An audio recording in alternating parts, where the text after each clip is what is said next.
Oh, I have seen Battlefield Earth. That was my goodness. god awful. Man, what a waste of time. I was in high school. I would have watched anything back then. It's a bit like that.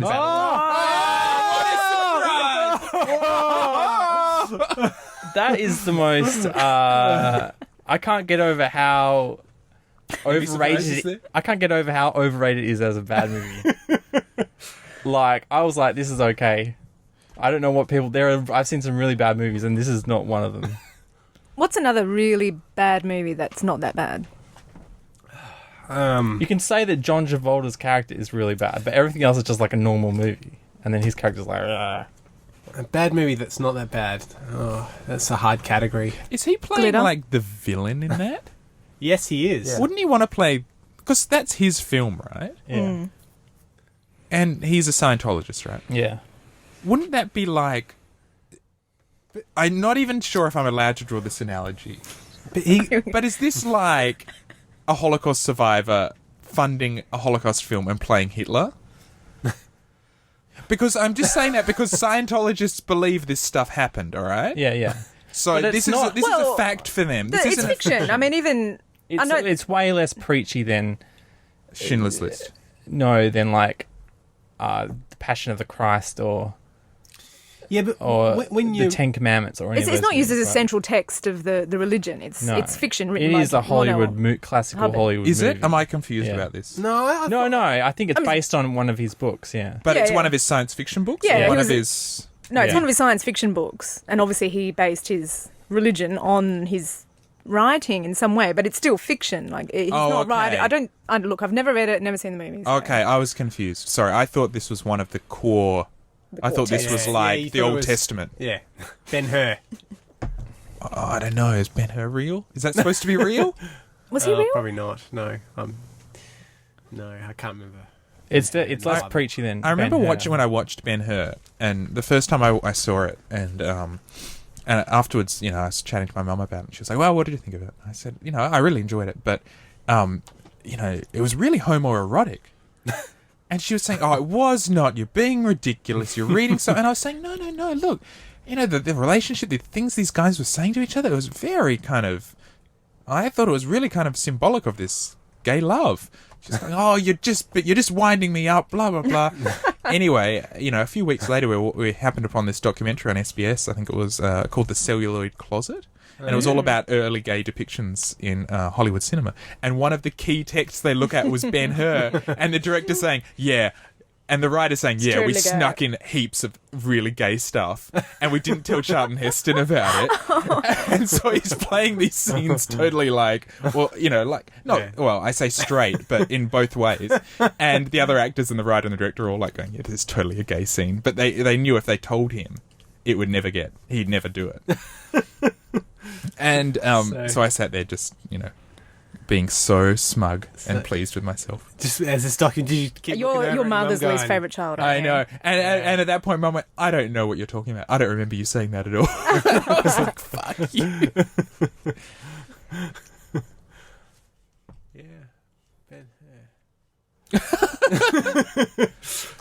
Is that going to be the next commentary? The next... it should be. What do you call it? Doesn't go for like 10 hours. Fangin. Ben-Hur's only like 3.5 or something. It's the 10 Commandments. It's like 6 hours. It's about as long as the podcast. Yeah.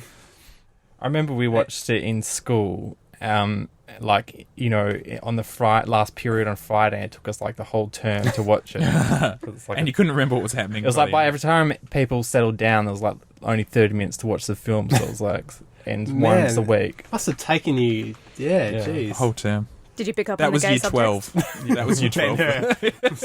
As big as Ben-Hur. Yeah. I bet everyone picked up on it. There's a spear throwing section where they're showing each other how stiff and strong their spears are. And how, look at my spear. Wow, that's amazing. I've always admired your spear. You've got a great grip on that. It's all. It is quite literally that. And I'm sitting there going, am I reading too much into this? No, just the right amount of reading into it. Just the right amount, yeah. Exactly as intended. It was from that era where, movies could get away with being... Well, movies still can, but, it was over 3 hours long, Ben-Hur, right? 3.5 hours. So I think 4 so. hours? That's just from memory. But the Yeah. 10 Commandments was even longer. I think that's Yeah. like 5 hours or something stupid. I think someone should go for a continuous 6-hour movie. Just do it. Just make it. Well, Warhol's got the... Doesn't Warhol have the record? He did his Empire State movie. So many people Smashed it. have, just to break it. Yeah, but is that like like an indie scene movie that? Oh, it's just And a static now that shot of the Empire as State soon Building. as YouTube let you put unlimited length movies on, people like just made these crappy movies that go for like 78 hours or a month. Yeah, there's some artworks. There's one that's a recent one that springs to mind where an artist took, I think, the shower scene from Psycho and stretched that out over like a 48-hour period or something. Yeah, right. I don't know how they did it or what they did. Just put it in slow mo. I don't know what was actually Yeah, involved in that. Whether it's One of the best long films I've seen was this guy just he was obviously worked on the Apollo filming team, and he just got the footage from every camera. we have so much liquor. Woo. I thought it was my turn. That's why. Did you bring all this? Well, I brought one. This one? The good one. So he just took the film from every camera that's listening, filming James. like the Apollo 11. Sorry. I am listening. He took every reel of film from the Apollo 11 mission and... No, from just the launch. Oh, just from the launch. Going off the Oh. launch pad, pointing at like the thing's thrusters firing, because there was only film tape back then. And you're playing at high speed so they could see it in slow motion to see what happened. And so you're burning a 10-minute roll of film in like 3 minutes because it's 3 times as slow or something like that. But you add 3 up by 24 cameras, and you're just watching this slow motion of thing from every different angle of every engine. Right. And he does a commentary of it, but he gets, runs out of things to talk about after the first 5 minutes. I would imagine. Yeah. There's a website that is kind of remastering, compiling like public domain footage of the missions, in the NASA missions. Have you seen this website? And they get all the highest quality film, and they enhance it all, and they scan the originals at 1080p or whatever. And have you seen this website? And they release these I haven't, documentaries, no. like 20 disc Challenger mission kind of. It's pretty awesome. I'll tell you, there's actually, speaking of stuff that goes on over a long time period, I just remembered I think there's a project, it's called the Century Symphony or something. Anyway, the whole idea is there's some musical instruments set up in a church in some place in Europe. Anyway, they want to play this... Vague and slightly racist. They, I know, that's me. Right in a nutshell. Thank you for that one-liner description. It's, no, but it's awesome because they want to play this song, except they want to play it over the course of a century or a couple of centuries. So they play like a note per year or something, and it's just always going. What, they just set is the note constant? Well, yeah, over that time, over the time scale of a year. What, so they just hit the D and it just goes on? Yeah. Yep. Speaking of the D, they're coming. Is anyone going? Tenacious D? What? When? I don't know. Oh. They are coming. That was They're totally coming. Aren't they unintentional. coming for that heavy metal one? They Soundwave? came with Oh, the Foo no, Fighters no, like they- last year, but I didn't go. Oh man, I'd I totally. think they're go. touring with a new album now. Tenacious D have a new album. I was thinking about Yeah. their cock push-ups just recently. It just came into my head. No, you were listening Karate. to the podcast. We What were about talking about it on the podcast. Yeah, that's Maybe why I it's was because of thinking about yoga. it. Maybe it's because of the yoga. We're talking Maybe- about yoga classes. And we're Yeah. like, do you do Cock push-ups. Oh, that's why. I was Yeah. watching, I haven't listened to them in a while. I was watching Tenacious D at the Peak of Destiny last week. It's Is it good? That is an amazing film. oh, I love it. Yeah. Yeah. I've It's- only it's watched so half of it. cheesy. It missed out because our Tenacious D didn't come out till after our Tenacious D fans, so Fa- no one watched it. Yeah, we went through like this epic.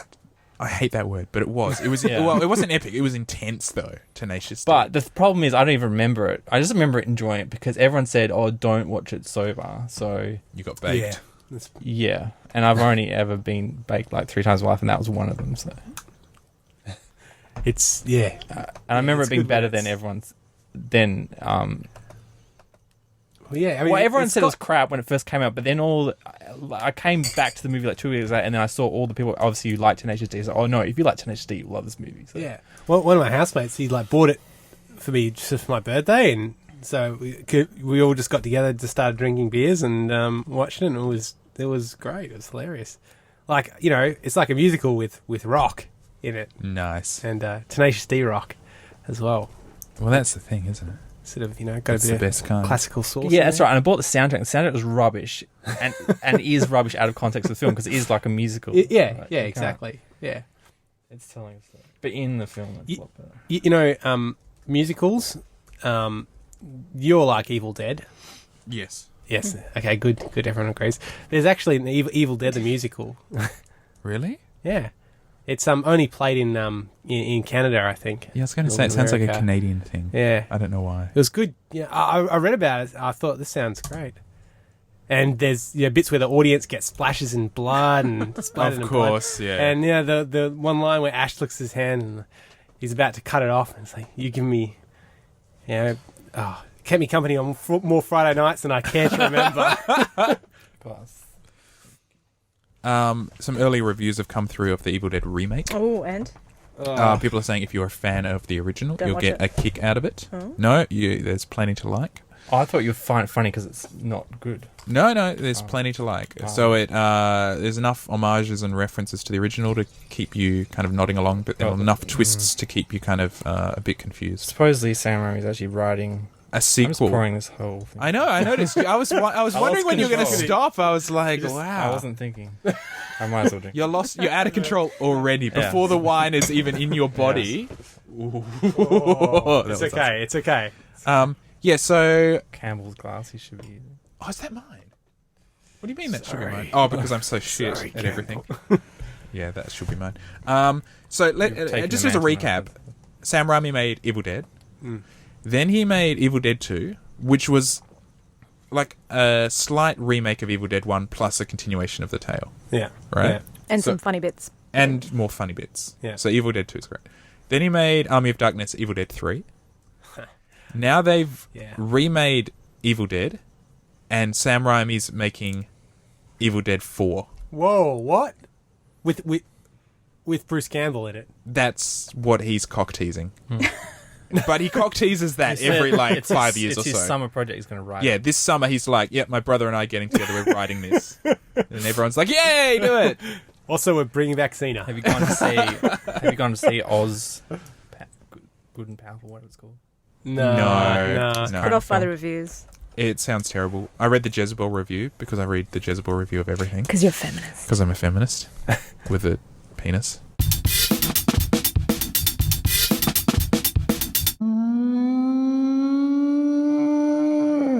Okay, hello and welcome to Fangin' Around. This is episode 41, recording this on the 11th of March 2013. It's the future. I am James, and to my left I'm joined by... Red. Hello. Vague and slightly racist.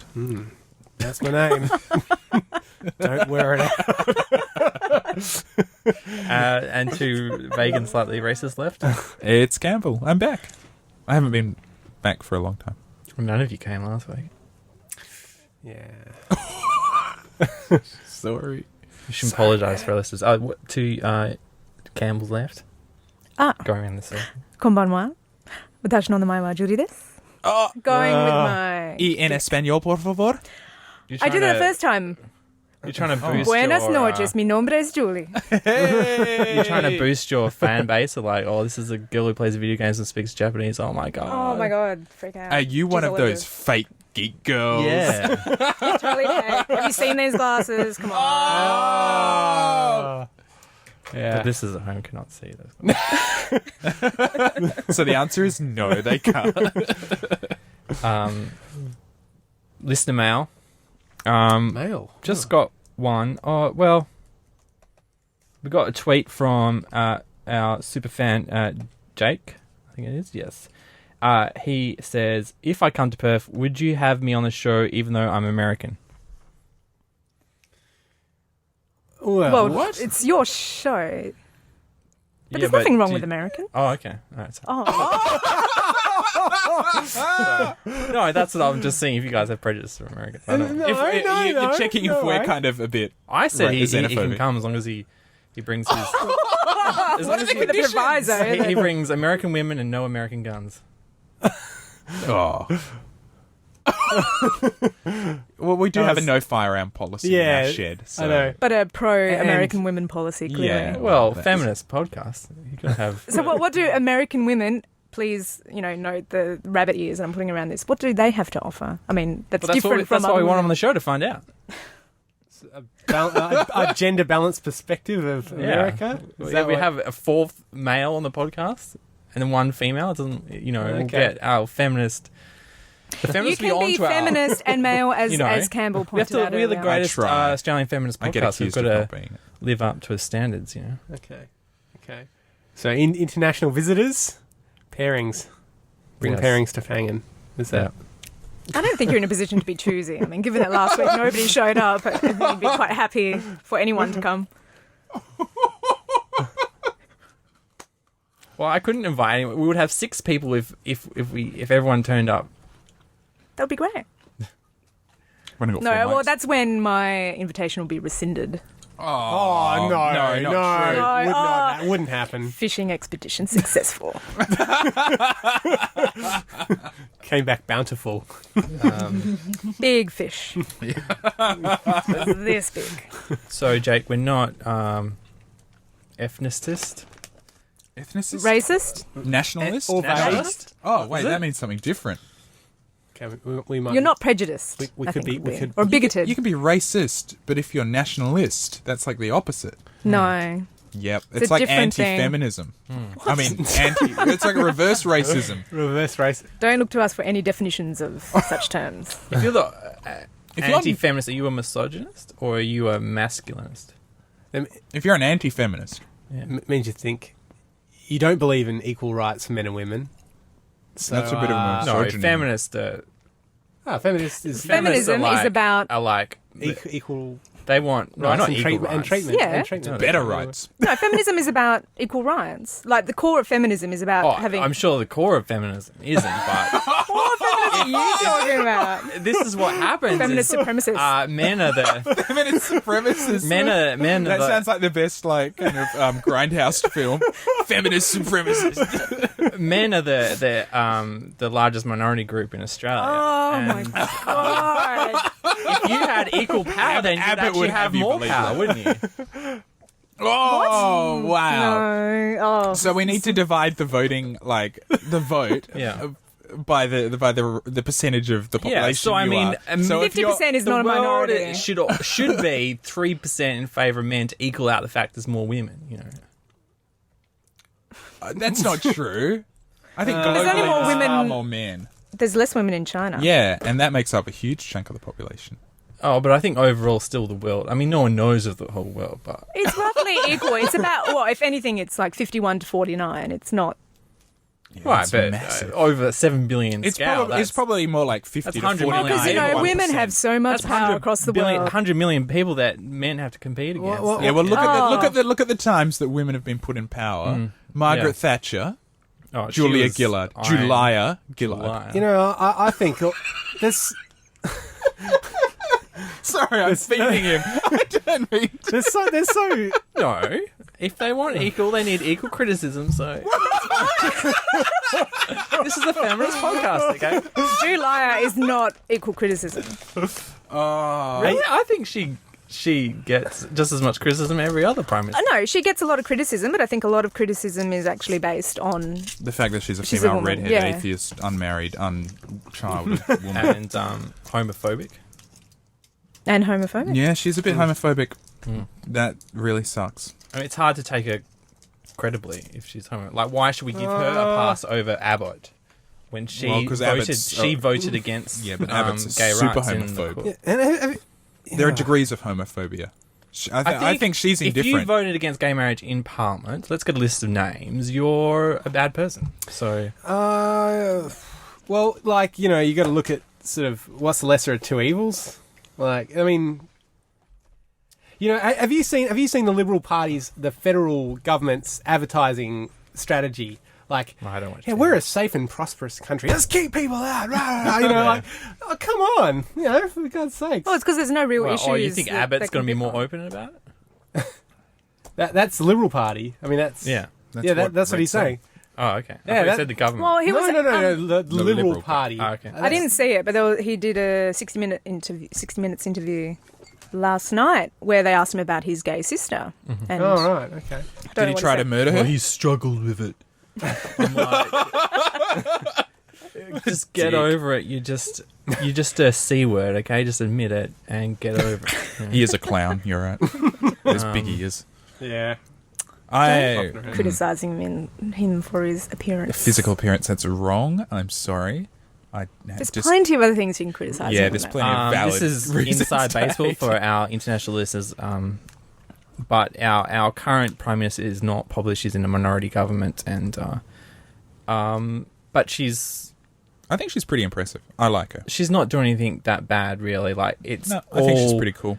It's the conservatives are like playing up. Or look, if you know she's going to save the environment, let's bash her in the head, like you know. Yeah. She's gonna stop. And all I'm not. you having jobs I'm and not a plant pro more trees. July fan either. I'm just very anti. You know, some I'm sorry Mitch Romney guy getting in. You know. for all our listeners back home. When we say Julia, it is 100% ironic. Because Well, it's reflecting the names that the right wing came up. and she's With not even Jewish, her. so I don't really understand Oh. why they call her that. Look, there's so many silly names in Australian politics. Like, does anyone remember Utegate? Oh yeah, that was really stretching it. Someone bought a second-hand ute or rented a ute. We just wanted a gate. We wanted like It a was whiskey gate, so Watergate. overblown. Devastating. And I thought, even if they did buy that ute with dodgy money, I was like, I don't fucking care. Like, really? Adding gate to something is like the worst cliche in the world. Is it? I think so. Yeah. It's pretty bad. Yeah. Clever. Question of the week. What about dildo And I gate? follow, you know, obviously with Cytocast.com, I follow Tech World, and every little thing is called A gate. a gate, something gate, or, you know, Yeah.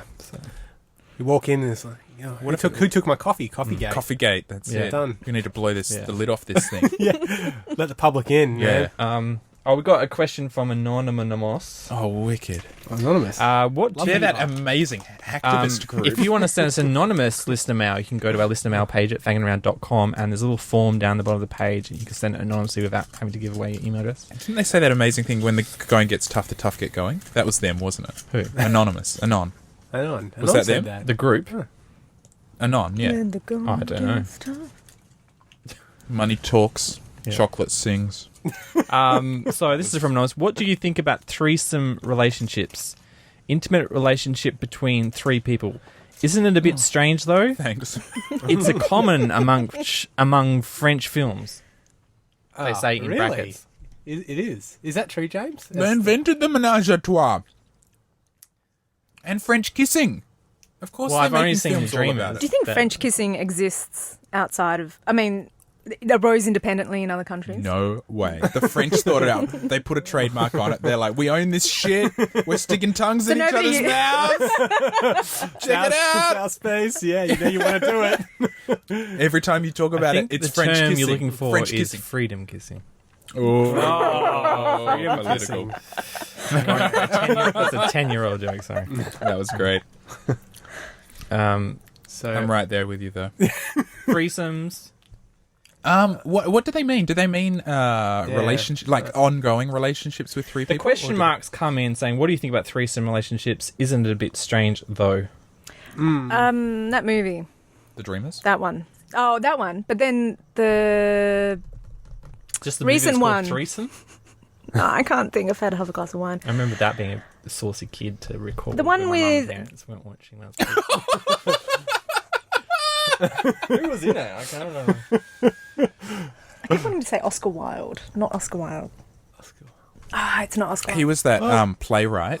No, who did Natural Born Killers? Oliver Stone. Oliver Stone. Oh my god, the Oliver Stone movie. With I like. Blake Lively and I like to think that guy. Oscar Wilde did Natural Born Killers. yeah, came back That from would be amazing. came back from the dead just to play the role. Yeah. I'm talking about the 1994 film with Lara Flynn Boyle, Josh Charles, and Stephen Baldwin. I remember that was the saucy move to record. Okay. Threesome. Yeah. I don't know. Well, I'll say, what about the foursome? Oh, you're jumping ahead. Well, what's the gender ratio? It's one girl and two guys. Come on. No, Foursome. I'm going. foursome. I'm going the. Three girls and one guy. I'm going the template from one of Ursula Le Guin's science fictional worlds, in which it was a established cultural thing. What was foursomes. what was the ratio? No, two guys, two girls. Oh. Yeah. So everyone had to sort of get along, in that. It's hard enough getting two people to get along. Christ. Yeah. I am obviously talked many times about because I'm a huge fan of HBO's Big Love. I thought you were going to say huge fan of threesomes. Goes without saying. I think I've told my threesome story on the podcast, but You told one of them. I'm sure there's many. I wish there was. But yeah, Big Love, and that's about a Mormon bigamist family. Oh, I've seen and that. Believe it or not. To go to heaven, you have to have 7 wives. What? And his guy only had maximum of 4, so he obviously didn't go to heaven. But when they just had 3 wives. It was I mean, obviously it's complete fantasy, this TV show, I think. But that it seemed like such an awesome family, Yeah. Yeah, right. What are the rules with? Are they allowed to have group sex? No. Or is it No. no? And it's quite funny because they dealt with affairs, and an affair, What's an affair? is when you're Do you have a roster? yeah. So they have a roster, and if you have sex with one of the other guys when it's not her turn, that's an affair. What's the roster? Whoa. Roster. Or it's like they have to spend 1 week with each wife, and they're on a It's rotating. weeks. Yeah, so there's 3 wives, so they'll go Just have do a it week daily. each. Yeah. Days would be better. But they all have breakfast as a family. But everything else is separate. Have you ever thought of going and living as a Mormon? I'm serious though. Have you ever thought about Well, it? they can't have like caffeine and stuff like that. Oh, you could Deal sneak breaker. it. You could be one of Sneak those it. Yeah. rebels. I think I'm a fairly conservative person. I think I could. The I'd conservative- say you're pretty conservative. most of the stuff. So most of the stuff I could deal with is just the whole. I can't be part of something that's discriminating against any organisation that discriminates against people. You can't be involved with. That's true. What other things do Mormons believe apart from having lots of wives to get into heaven? Is it Oh, they there is some weird Magic stuff like underwear. that. Yeah, magic underwear. That's right. Yeah. magic underwear? What? Magic underwear. Yeah. What? You have to wear a particular underwear. You can't wear like fancy underwear or something like that. Is that right? Oh, but that's a pretty common I think the church has to provide. It's kind of like their equivalent of holy water. they provide holy underwear. Yeah. Oh, no, shut up. Are you serious? No. Well, you can. Sorry, Watch John Verstappen I'm not versus an expert. God. You can Google it. Sorry, I don't mean to be offensive because But I you don't know, think that's any crazier than any Romney, other. He He's came a from a Mormon. bigamist Yeah, family. yeah, and he believes that there's golden discs buried in the desert somewhere. That Yeah, like his family lives in Mexico because it's legal to have bigamist families in America, and his family fights with the cartel over land. They have machine gun fights. Just they're fighting for drugs. He's fighting for bigamist families. Yeah. This is the next Oliver Stone movie. Now I know his name. Wow. No, that's simply the plot. For the next I think Oliver Stone. Tom. it sounds amazing. But Tom- Savages is I don't know how to pronounce his name, but Tom Tikva. Tikva. Tikva?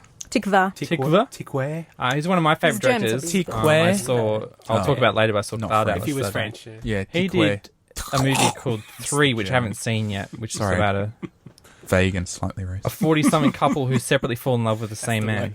Oh, that's cool. So I actually really want to see that because I love his films. He's amazing. Yeah, that sounds cool. Yes, me too. I don't want to see that movie, but I like his movies. Well, Other don't you movies. want to see his look at what's going on? I don't know. He's getting progressively worse. Who is? Is he? Lars von Tom Trier. Tikva. That's one joke. Well, The International's bad, but Cloud Atlas was amazing. Cloud Atlas. Cloud Atlas. They have a great What are like. the Wachowskis? Yeah. I haven't It's seen like it yet. two But he of my directed favourite- it. Or Two of the best visual directors in the world just teamed up, and I do want to see What, it. you mean the Wachowski brother and sister? Siblings, yeah. so Wow. I don't think I could handle a just like reckless threesome, but yeah, a concerted let's have a relationship threesome. Then yeah, so like polyamory. yeah. So James So you would think want to it's be a- open and honest about it first and Yeah, let but do you- everyone know. Yeah. Do you think it would work out? Like that jealousy wouldn't become a factor, and Well, You think you could- you'd have to have 3 people that were all into each other as much as they were. Would they all have to be into each other, or would it be, say, I think you'd have to. like, do Yeah. like if it was one girl and 2 guys, it's just the one I don't girl? think it would be.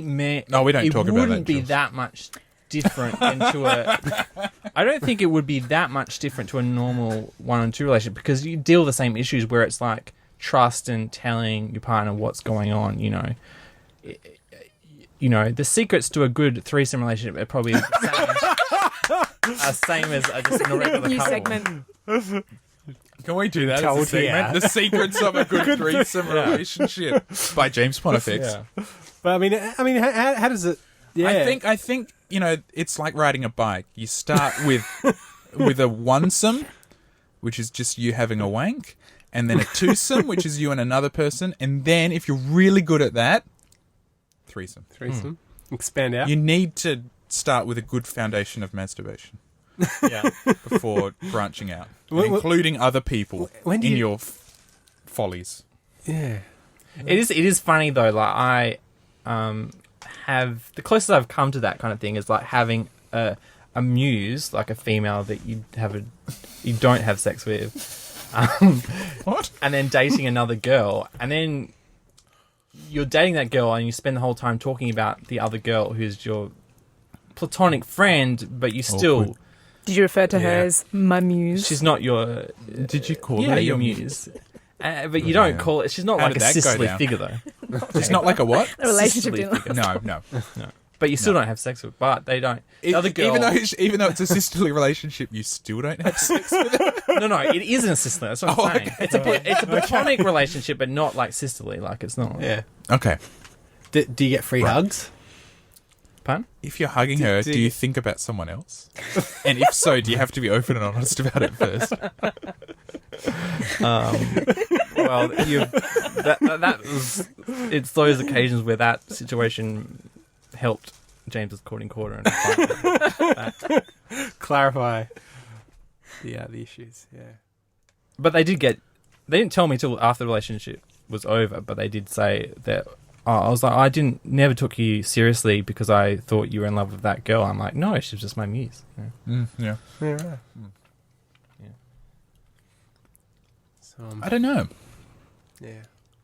I don't know, James. Mysteries. Because I get it. I put myself Women. in the shows, and they think I'm an asshole because I spend the whole time talking to another girl. But it's not like, I can see what they mean. But I'm usually open about saying, I'm always open saying, this is my female friend. But is it that you spent more time talking about this other person than you did actually talking it's to just- your girlfriend exactly. about? If I lived a more her open and- life and I had more to talk about than the life of this person who's on the phone to me every day telling me their problems, then And that's how she was your muse? Did you use her Yeah, personal because- problems as... yeah, writing Like fodder material. for your- Yeah, exactly. That's what a muse is. Bit of inspiration. Well, Hope you give it credit. Yeah. After now. hadn't thought of that. I have to actually get something produced first to give something credit. Anyway, the movie that I was struggling to come up with is Savages by Oliver Stone with Blake Lively and that other guy who was in John Carter, who's one of the most... Isn't Benicio del Toro? Yeah. Friday Benicio Night. del Toro. Friday Night. Yeah. Sorry. It was terrible. I started Oh, watching it. no, and going, was it? Well, John I just Carter? didn't give a shit. I was just... I saw an No, interview no, with him this on, Savages. I saw an interview with him on some late night show, and it sounded really cool. And Oliver Stone looked high while he was in the interview. Not surprised. No, I know it's not surprising, but it was a really funny Hey, interview. do you think he went to Hugo Chavez's Hugo Chavez's funeral like Sean Penn did? Did Sean Penn go? Sean Penn Penn went to goes the funeral. everywhere, though. Well, everywhere that a leftist dictator. No, hang on. I don't buy into the American rhetoric about Hugo Chavez, but it was funny watching the footage of Sean Penn sitting front at the funeral and holding hands with some random person, and I don't know. well, why mourning. did what was the reason for him being? What was his relationship with Hugo? I'm not sure what his relationship was, but Sean Penn is very actively involved in many leftist kind of things. He's always, I don't know, gallivanting to Iraq and doing... right. So I'm not surprised that he was there, but he must have had some sort of relationship with him. Sea to Shepherd. be- He's always all over there. Yeah. Sea Shepherd. But What do you guys think about Sea Shepherd? Yes? No? Maybe? Is it right to use violence if the right is right. But they'll argue they're not using violence. No, but they are. Which, from my record, I They're think just it's fine. endangering people's lives. They're not really being violent. Yeah, but how far? It's like, I'm just going to shoot these fast-moving bits of metal through the air. Oh, but they're not. What, is that what they do? Because I thought they were more about, Ramming stink shit. bombs and... Yeah, which is made of, like, acid. It's not acid, it's butter. That's like rank butter. Yeah, but You're comes buying with into the Japanese line. Oh, see all this publicity. So Yeah. what you should do... You could have citric acid bombs. They'd get in your eye. I would love to be on the boat, like See maybe each other? just being, a kitchen hand and doing the dishes. But I'm pretty sure that they accept volunteers. How do you get into Sea Shepherd? No, I think it's How do pretty you intense. get into Sea Shepherd? I think it's pretty, like... I think you have to donate a heap of money and then you get a place on I the think ship. they run those things pretty tight. Pretty tight. Ship. Do you have to get some kind of like training for it? Like, I think if you So make you a have big to be enough able to swim. donation, you get a place on the ship. Yeah, but I think it's intense because it's like a military conflict. Okay, here's my position. I think what they're doing is brilliant. I think what they're doing borders on the violent, but I think that's okay. I don't think states and government bodies have a monopoly on the use of violence, and I think it's blurry where things go wrong and right. They would argue that they're just doing, or how do they describe it? It's active engagement or something, or there's a nice soft term for what they're doing, which is ramming ships and throwing gas bombs and smoke grenades and things, which is essentially making as big a nuisance of themselves as they can without like blowing shit up and killing people. And I think that's totally fine, because if you believe in something that strongly, why would you go, okay, well, the government says I can only picket this, or I can only protest, or I can only have a rally if I sign the form and I get release and it's all right for me to host a rally or a protest march or something. Like, isn't that ridiculous to think? Like, why isn't it right to blow their hull? Or Well, they're obviously not doing something incredibly wrong or against the law, because they're not being hauled in front of... yeah, they're course. riding that really fine line, though, aren't they? They're going But right I up to think the when they edge. come back, they're going to get investigated. Are they I doing... don't know. Is it in international waters, or is it in the Southern Whale Sanctuary? Where is it It's occurring? in international waters, obviously. So- Otherwise, the Australian Navy could Well, intervene. it's sort of like, well, I guess it's almost making a statement, like if no one's going to intervene about, these whales, in international law, well then, okay, come and intervene about us then, Yeah. we're just going to we're going to follow the same guidelines that these people are, Yeah. and respect these people are showing to international law. And that's what they're saying. They're saying, the international community sort of shakes their heads and says, you're not allowed to do this thing. But because they're doing it in waters which aren't controlled necessarily, they're sort of... the international community can't do anything about the whaling. And so, although Australia is saying, Australian government's like, you shouldn't be whaling, they're not going to do anything about it. So the kind of line is, well, if no one's going to do something, we'll do something. Well, can you imagine the Australian government going out and doing something? It's effectively, declaring war on Japan. Yeah. I guess, that's why no government is willing to... It'd be an act of war. Yeah. Really. So then... Well, they don't have any rights to it because fishing areas are not protected. They're just like an idea, But it, And if they're not threatening the fish stocks that Australian industry uses, then they've got no ground to. Australia has no ground to stand on the UN to attack these people. Like, they actually have to go into territorial waters, which are only like a couple of kilometers offshore. But they did. They used to whale in the Southern Whale Sanctuary, which is acknowledged by a lot of signatory countries as a whale sanctuary. Obviously, Japan's not a signatory to that particular treaty, or whatever. But the thing is though that it just depends on what they're actually whaling. Like, there's some whaling species that are not under threat anymore. So it's like, yeah, well, that's what what's they'll say. They'll say the minke between- whale is the cockroach of the ocean. We can whale it. But I mean, what studies are they? Well, they're Using- not. they're doing They're not. they're doing heaps of studies. That's what they're out there doing. If they were doing studies, you Jules, would they're see testing the population Where's numbers. the published papers of? I'll be interested to know if you're actually finding out If they were actually doing information what if next year Japan's like, boom, we've cured AIDS and cancer. We've been harvesting these minke whales. We've been doing it in secret. We didn't want people to get excited, but we've done it. AIDS, cancer, aging, death. Yeah. We've put an end to it all. You guys being wouldn't you dicks wanna- to us, like, God damn it. And we're keeping it to ourselves. capture them alive and put them in aquariums? No, you have to eat them to discover the Their particular secrets. benefits. But what if? Imagine if they did. Okay, so say I like it. That's a good premise for a sci-fi. Sorry, Jules. But I think, I'm- like, the thing is, it's going to die out eventually because no one's buying whale meat in Japan anyway. So that Yeah, they are. Jules, Pardon? you Yeah, chime they in. are. Well, Oh well, Oh, I'm sure they are buying. they some, feed but them it's- to school children to try and kind cafeterias. of sustain this kind of like whale Yeah, meat. yeah, and the kids are going, I don't like it. Well, because it's not very nice. But I went to a low-end family restaurant, like a chain, not quite McDonald's, Yeah. and they had whale meat on the menu, which I didn't eat. I went to So- a restaurant and they had cow meat on their menu, and I'm just like, what the Well, hell? no, like it was just. Given that their line is scientific They murdered research, these cows. but then it's not even a high-end restaurant. It's not even like really expensive. They're putting it, and it's like $5.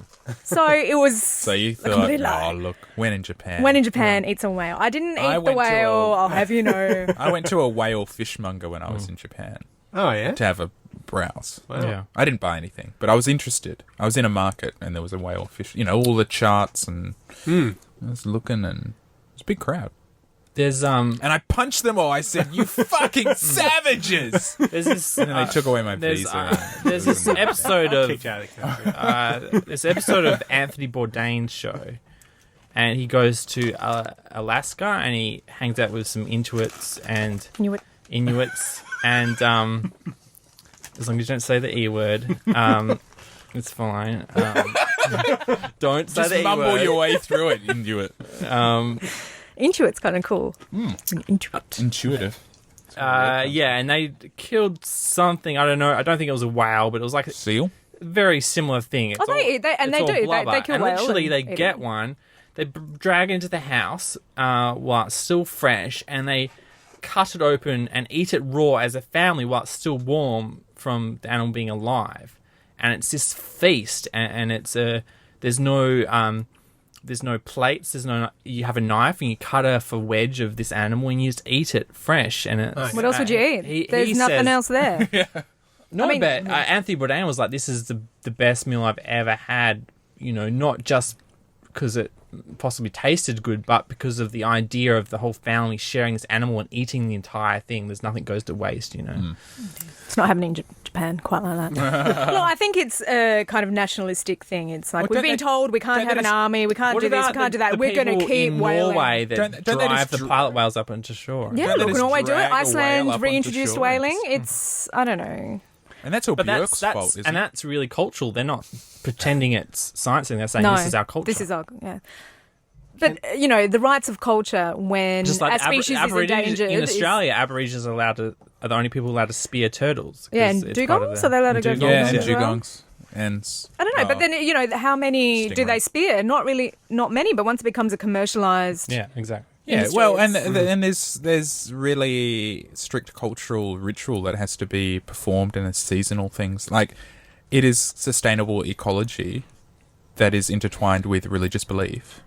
If whaling of certain species is sustainable, is it okay?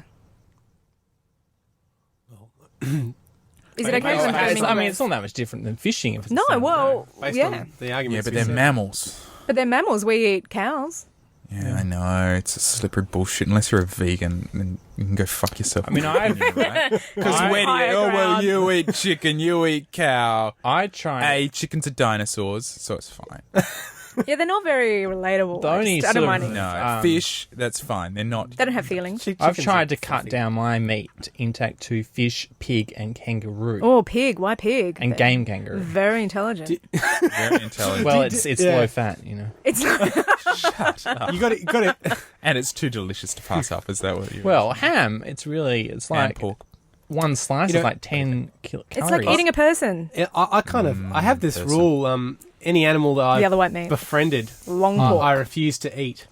So because I've been friends with dogs, I would never eat a dog, and so I've got to be real careful not to have like a pet chicken That'll be the end of it. That would kill it. Well, see, my I had a pet kangaroo. dad's family is But I eat from kangaroo. are farmers, and my cousin. I didn't live on the farm. My dad left the farm, but my cousins who lived on the farm, always had a pet lamb like every year. But they also ate lamb as well. So I think lamb is up there in terms of the barbarity of meat. Like, have you seen a lamb?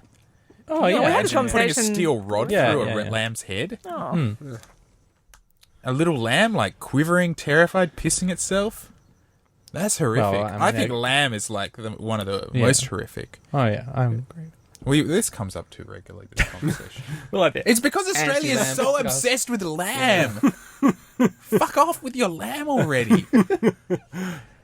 yeah. It's the meat of a bully. So threesomes. Wow. Yeah, I'd completely forgotten. Yeah. Could you sustain a successful threesome relationship? You think? Right? Well. Threesome. Okay. Well, I'll just keep working on the twosome for now. That's Struggle. yeah. I have enough trouble with a onesome. That's all I got to say about that. No, couldn't do it. No, no, I'm super jealous. And What if China was like, "Hey, do you want to be my second wife?" I have thought about this. I have planned for this occasion. It would be fun at I'm first, not talking about the country either. For the people who don't. Yeah, but and then at some point it wouldn't be enough. I would want to be, the one person for that person, and I would want them to be the one person for me. So I couldn't ultimately do it. but what if it was China? I mean, it would be. No, I would. Like I said, I would do it at first. I'd be like, but yeah. So After a while. have fun for a while, and then yeah. What if it was what if you fell in love with the other? I don't know. Look, Because China would be on book signings and doing bullshit and like, I've got to go in my man cave to write my fucking books. Piss off with your meat pies. I'm a vegan. He'd be like that. Oh, I don't know what his accent is. It's much. more like this, isn't it, governor? Well, He's got a lovely voice, and don't you dare say otherwise. Oh. Fighting. I did plant this seed. It is a hilarious seed, I might say. I was.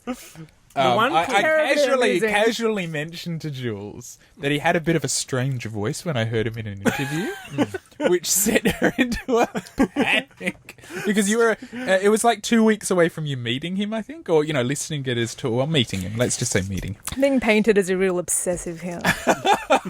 Just a little. And I said he had a strange kind of little whiny voice. I may have shrieked when I reacted. And It was great. So you never listen to any podcasts, right? no, because I don't need to know everything about a person that I'm obsessed with.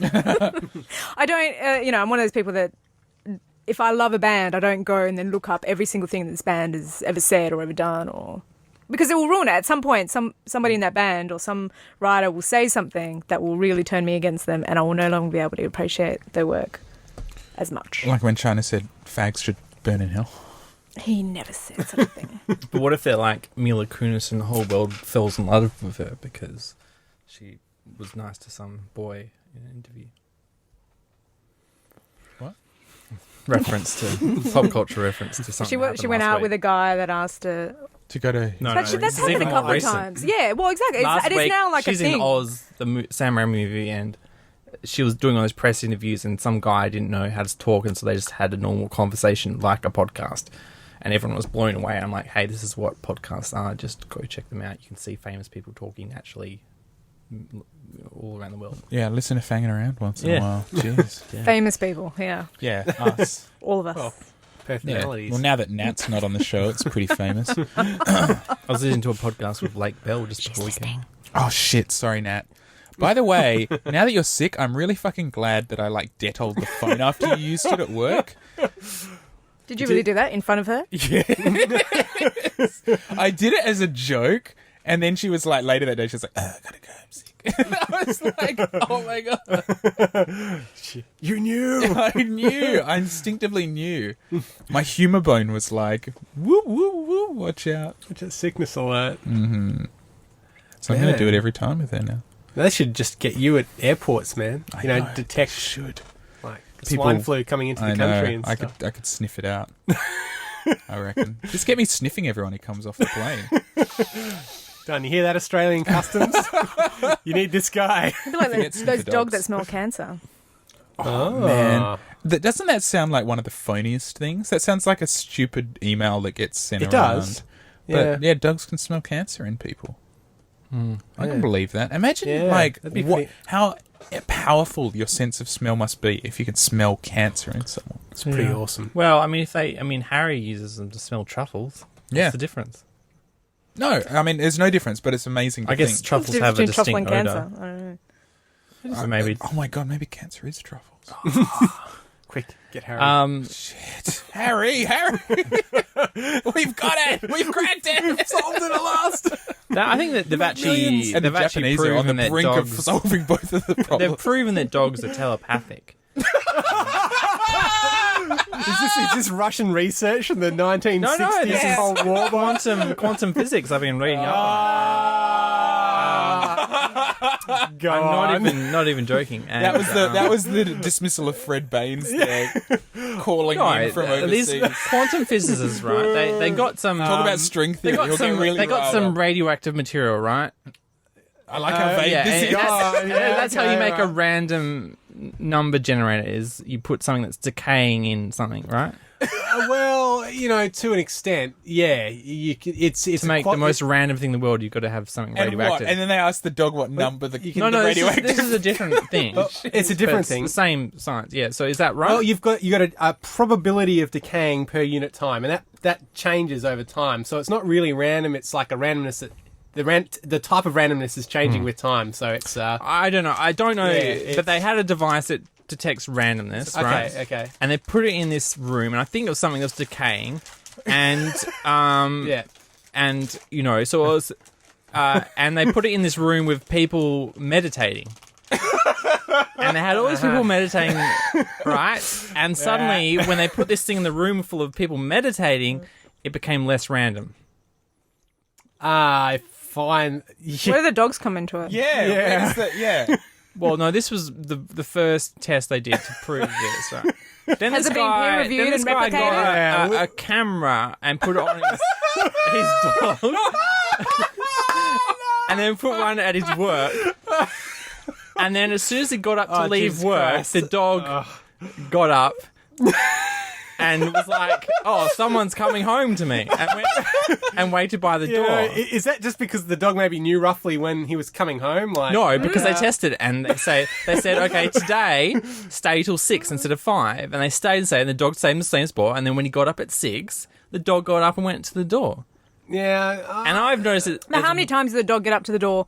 Other than that, is it getting up because it hears And they actually something? did this on a scientific level, but I've noticed this at home with my dog. Back when I was when I lived with my parents, and my mum would come home at a certain time every day, but it depended on what court cases and stuff she had. So she would, it would vary. But at one point, the dog would get up and get excited about something, and I'm like, "Oh, is there someone at the door?" But he wouldn't go to the door. Just he knew something was, or she was going. He and she knew something was going on. Did you have a hermaphrodite dog? No, as in we had a guy dog and it died, and we had a girl dog. Okay. Speaking of which, Campbell's Lady Fran is having a posable campaign. I mentioned it 2 weeks ago, but it's still going. You've still got time to buy a dog. It's a going concern now.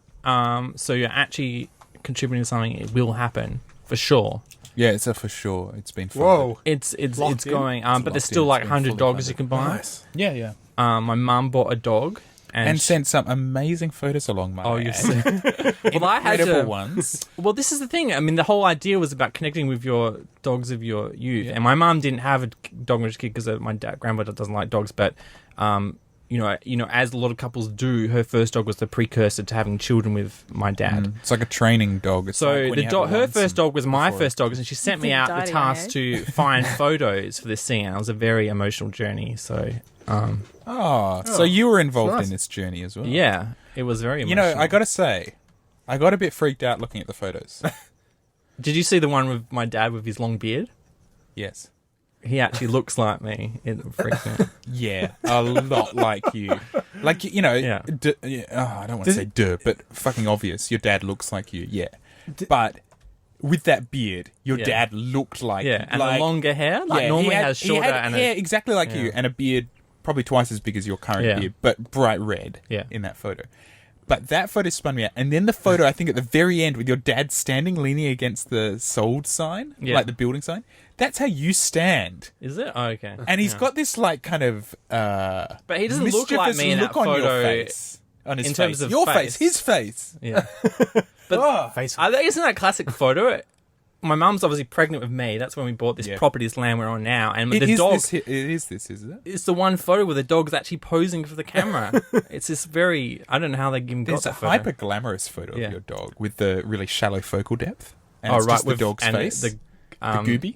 Yeah, the big slag going Yeah. on. Yeah. Apart from the he slag. had lots of...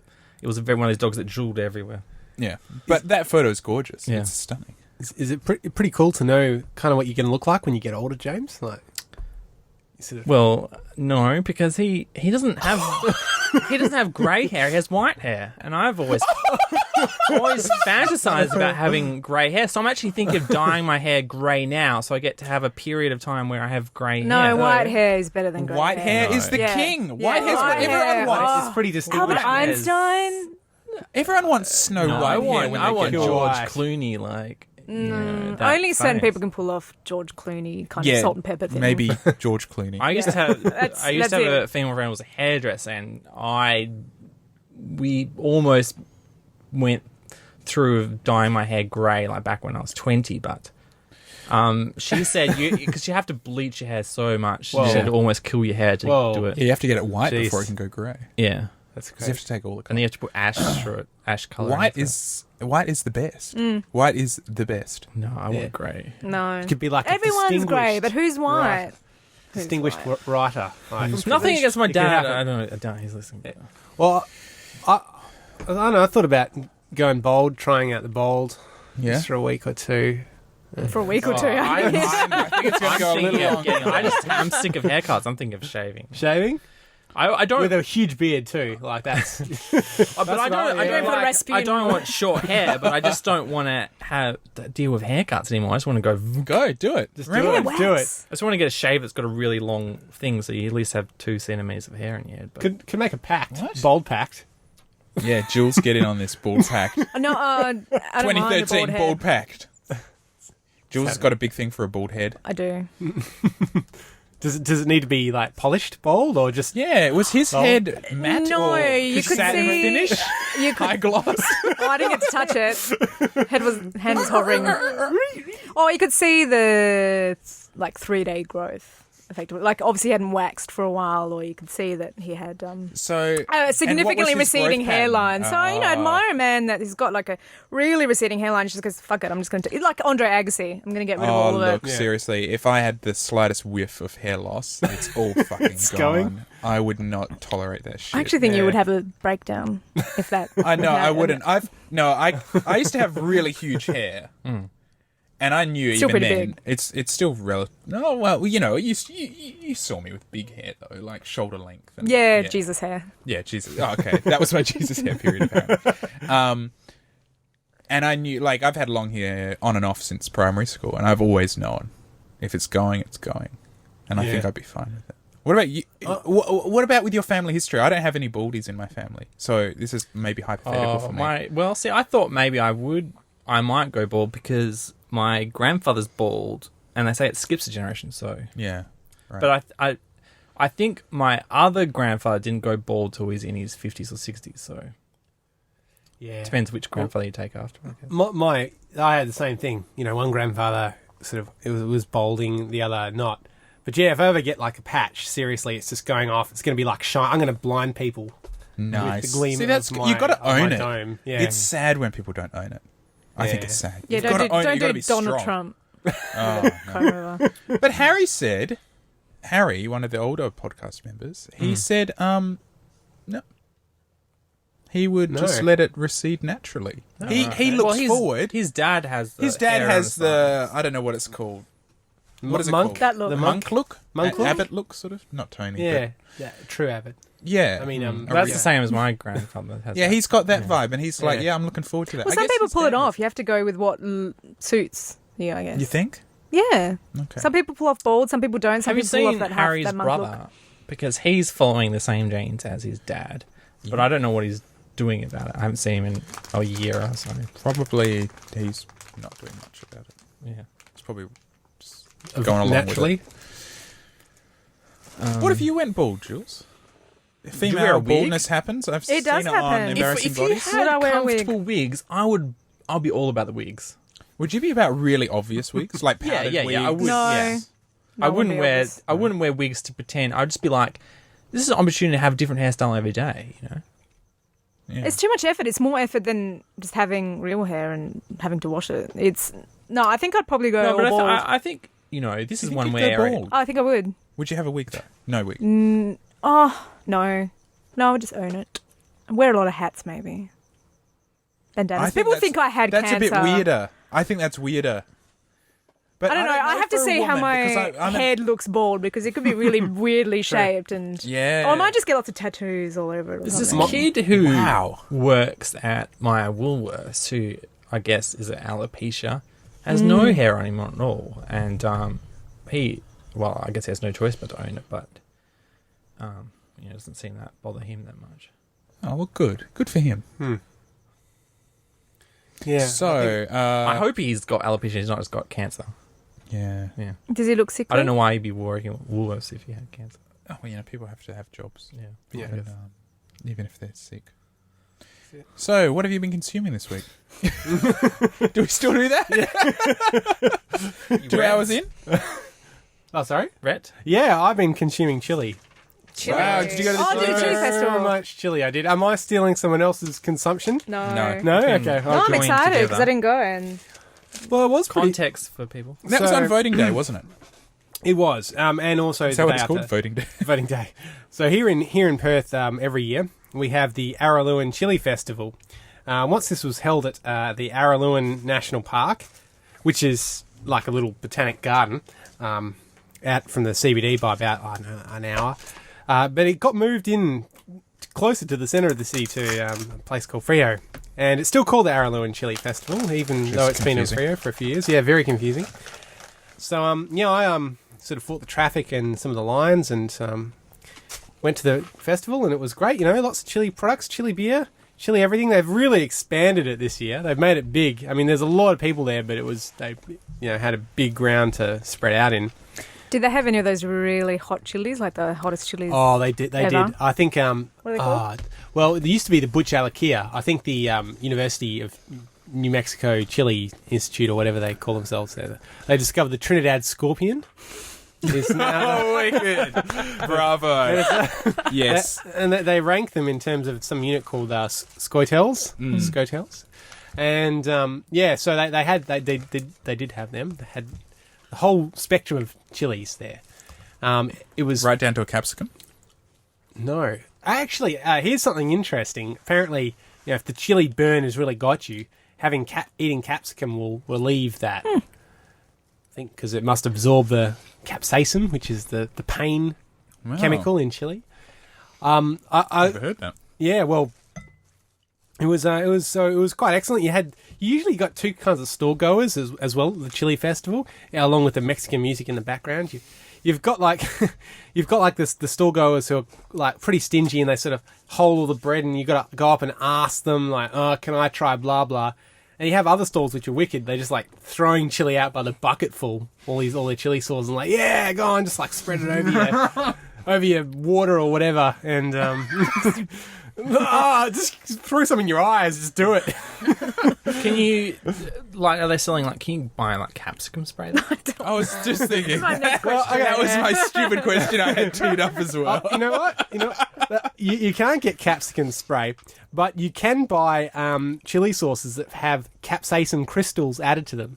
So, like I just said, What? capsaicin is the chemical, the pain chemical in chili, and you can buy sauces that have purified crystals of this stuff added to it. So now that It's brutal.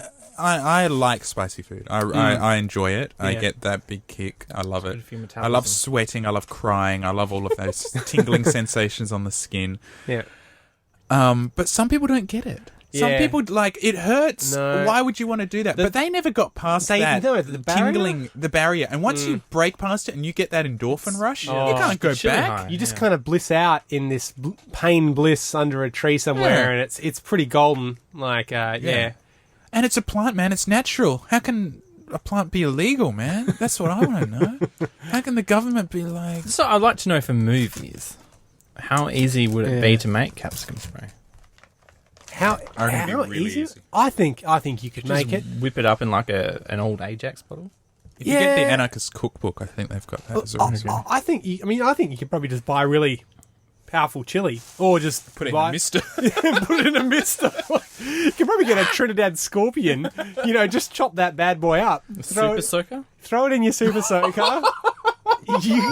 You could really bring the pain down on a crowd. I mean, if that's your thing, it's not my thing. It's not my thing. I just want to make that real clear. They did that in Community, didn't they? Pierce had the The pistol tiny full of- water pistol full of pepper spray. You look very pensive about that, James. Does that appeal to you? Your Yeah, sensibilities? this is my solution for people who need spontaneous weaponry without having access to weaponry. Yeah, right. MacGyvering it. Out in the field. MacGyver was perfect the other day. Did anyone go see him? Oh, A friend of mine did. I can't. Yeah, I didn't. And Shatner too. William Shatner.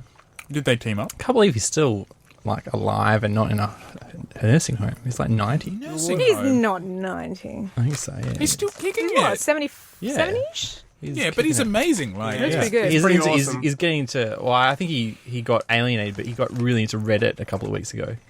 Did he? Did Yeah. he? Did he do a? He Amy? didn't. Well, I don't know. Maybe he got into it from doing an AMA, but afterwards he's just like, I'm going to stick around. Oh, And what? so he would he just trolled some boards. Did He just turn up and say, he'll be on the Star Was Trek. he upvoting? He'll be on the Star Trek Reddit and be just like, people be arguing with something. He's Kill a like, you gif. get out of here. I'm going to shit. I'll tell you what's up. Like, yeah. But then he did this whole rant about how it's so. I've talked about this, just the culture of Reddit, everyone just wanting votes and paying out, and people just because they think that paying out people will earn them votes, and it's Did you add Liz's Possible to Reddit? yeah. Okay. Reddit, does it have a search function that works? You just Because I spent about half an hour trying to find the thing you did on Reddit, and I couldn't find to get some hits. Well, we got about 40 link through, visits from Reddit, and I was trying to find it. You get the URL. I couldn't get the URL from Google Analytics. No, just get the So- URL of what you're curious about, right? So in this case, you would get Liz's Possible page, and you just enter that in the search thing, and then it will say, "This has never been posted before. Would you like to post it?" Or it will say, "This is the Reddits that's been posted in the past." Oh, okay. Right. Because I was doing for various search queries. What is Liz's Possible? Possible. Do you know Possible? Possible. It's like Kickstarter for Australia. Oh, You know Kickstarter? okay. Yeah, I Yeah. do know. Okay. I've funded a couple. So, of things. for Kickstarter, you need a US credit card address, etc., etc. There are ways around it. There are workarounds, but You can Yeah. fund Kickstarter, but you can't set up your own Kickstarter unless you have Right, US. okay. yeah. But there are like I said, there are ways around it, but they're convoluted and you usually take a big hit in terms of percentage. Yeah, because okay, yeah. Kickstarter whatever takes 10%, and then something else will take another 10 or something. Well, if Fred was in contact. No, that's true. Anyway, Liz set up a Possible, which is Australian Kickstarter, and what she's doing is she's doing an installation where it's a follow-up of an installation she did a few years ago where she's hand needle felting dogs. Oh, that's right. Yeah. So, dogs are from people's childhoods, essentially dead dogs, and then she's installing them as the Canis Major constellation, the star constellation, within a gallery, and then that'll be the installation. And then people take home their dog when they're done. Yeah, cool. It's pretty awesome. And she's got like hundreds of dogs sitting at home that she's working on. Does she have like a prize for $10,000 backers? Is there a $10,000 category? there isn't 10,000. If you're keen, she can set one up. I'll just get her on the phone right now. No, it goes up to I think it goes up to $1,000. What's the most you can donate? That's the most you can purchase something for. You can donate as much as you want with a free donation or whatever. Or, you can contribute whatever you want. Oh, it's pretty cool. So if anyone at home has a dog they will cherish and want an awesome memento of, she's had quite a few people give her hair from the dog. that has passed away that they've kept that she will then be felting into the needle felted. I've got my dog's ashes. Can she somehow incorporate that as She stuffing? She could. Do you want to put a little sprinkle of ash into it? You're bugging your ass out. I can't tell if you want it or not. My dog was an Alaskan Malamute. His ashes are about 1 kilo. Yeah, if you want one, we can definitely do that. That'd be cool. Because she's got quite a few. do it now. She's got quite a few. Because she said the dogs should be from your childhood. They don't have to be. Okay. They don't have to be. Or Some people can I just have an extended childhood that's continuing on? Oh, to it's this like day? James's mum Yeah. did one that was the dog from James's childhood. Yeah. So, and some people have chosen just to do their current dog, which she hasn't said no to. So, She's just not saying no. no to anyone. Help us out here. Well, yeah, some people just don't have dogs. Like my mum didn't have. Quite a few people asked if they could have their cat done. Yeah. And Liz said, yes, but it has to be wearing a dog costume that I will make for it. And none of the cat There's people have gotten back to her. Well, funny that- Surprise. There's not really a surprise, cat constellation, people. though, is They there? obviously didn't There's watch. a lion. They obviously didn't read the video saying There it is a says, lion. I'm trying to reconstruct the dog. There's a lion constellation. A cat's not a lion beyond any stretch of the imagination. Oh, Well, same family. Yeah. They can have sex and breed. Yeah. Can they actually breed? Can you have if a... you can have sex with an animal, Tigers and lions. have sex, don't they? Then you should. tigers and lions and bears, oh my. Like to see that. Right, so you funded some Kickstarter campaigns. Was that one? Whoa, that is a huge Kickstarter. Are you stalking him on Kickstarter? No, because you Are posted looking about at me? this. Oh, I did. I did that. Two You girls, have one funded cup? Torment, I the did. Tides of Numenera. Oh, okay. I can tell you about $2.5 that. million worth of funding they've It received. is. It is. Is this the new way to make video games? No. Yes. for people? Nostalgia pieces. Surprise! Well, for awesome RPG makers who made RPGs back in the 90s. Hang on, what's the it company is. again? Was it Black Isle? In Exile. In Exile. But They're not known as something else they're before? crossover. There's been a lot of crossover. Sorry, how is In Exile spelled? Is it I-N... N-I-L-E? Reason enough not to donate any money. No. Oh, Look, look. you can see for yourself. Look, Oh, yes, it's really good. The way they've spelled it. yeah. I mean, I could. Yes, that is in fact one of the things I've donated to. These guys want to make a game, much like I don't know if anyone played Planescape Torment Yes, hell yeah. back in the day. So yeah, these guys, some of the people involved in making the original. They want to make like a spiritual successor to it, with focusing on a different question. And I could go on and on about Planescape Torment. I could start, but maybe later. New podcast? Maybe later in the show, I'll enlighten people. And I'll Yeah. rave about Baldur's Gate. Boulders Gate. Oh, so you'd be funding Project Eternity then? I haven't funded anything. I'm really naughty. But what was the company behind Baldur's Gate? It was a different name then. It was BioWare. Yeah, Bioware Barn. Bioware Black and Isle. It was Black Oh, Isle. Black okay. Isle. But that, all those guys like are all sort of interconnected with each other. They've swapped around a lot, so it's sort of like they're extended family. Anyway, sorry. There was there's a Shadowrun Kickstarter that was successfully funded Oh, to yeah. a I saw huge that. tune, and they've released a 20-minute play video, and it looks But I think so good. I don't think I read somewhere that in the last 2 years or something, not a single original game has funded over $10,000. Oh, I'm sure. Over 10,000. That's a really tall order for Kickstarter. Actually, like $10,000. I don't know that any game has funded over $10,000 on Kickstarter. Didn't you just get into one that's $2 million? Oh, sorry, $2.5 million. Yeah, but that's not a new Oh, no, one. in It's fact, there is a new game which is. I mean, this is new too. Right, but it's this is getting people in based on the people who love Planescape. Yeah, but that's because Yeah. there's already Right. a. I've funded a game that's based on Total Annihilation. Yes. The spiritual sequel to Total Annihilation. Yeah, and it's the same team, is it right? Or Some of the creators. so it tends to be either a team But- from a game that yeah. you love, or a sequel to a game. It was that you funny. love. Like there's the team that made Total Annihilation, right?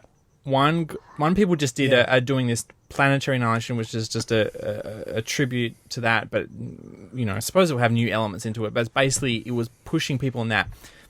The other guy, Chris Taylor, did his one. It's a whole new idea. It's a RTS cross with RPG, time travel thing, and both awesome ideas, right? Yeah. The Total Annihilation nostalgia piece only had concept art, and they got funded like $2 million. Yeah. His, he actually had the first level running, had all the tools ready, just needed to pay the artist to actually make the story and finish it, right? Didn't get funded. Really? Yeah, I'm because his is a new surprised. idea. Same, both creators of the original Total Annihilation, and it was amazing to watch that people just weren't interested. How much did he ask for? He asked it for $1 million. It's about the same as the Total Annihilation guys did. So. Wow. Yeah. That's crazy. Yeah.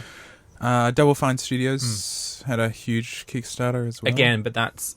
So the studios they established, preyed on the but people. No, they games specifically said, "Hey, no publisher wants to make our old school Day of the Tentacle Guy games. We want to do those games again. So if you love the nostalgia, keyword nostalgia of those games, fund this." And they made $10 million of it. Yeah. But I don't know. I mean, like the ones that I funded, they are games that had an impact on me, a pretty big impact, one way or the other. I mean, you could call that nostalgia, but like for instance, Planescape Torment was a very philosophical RPG.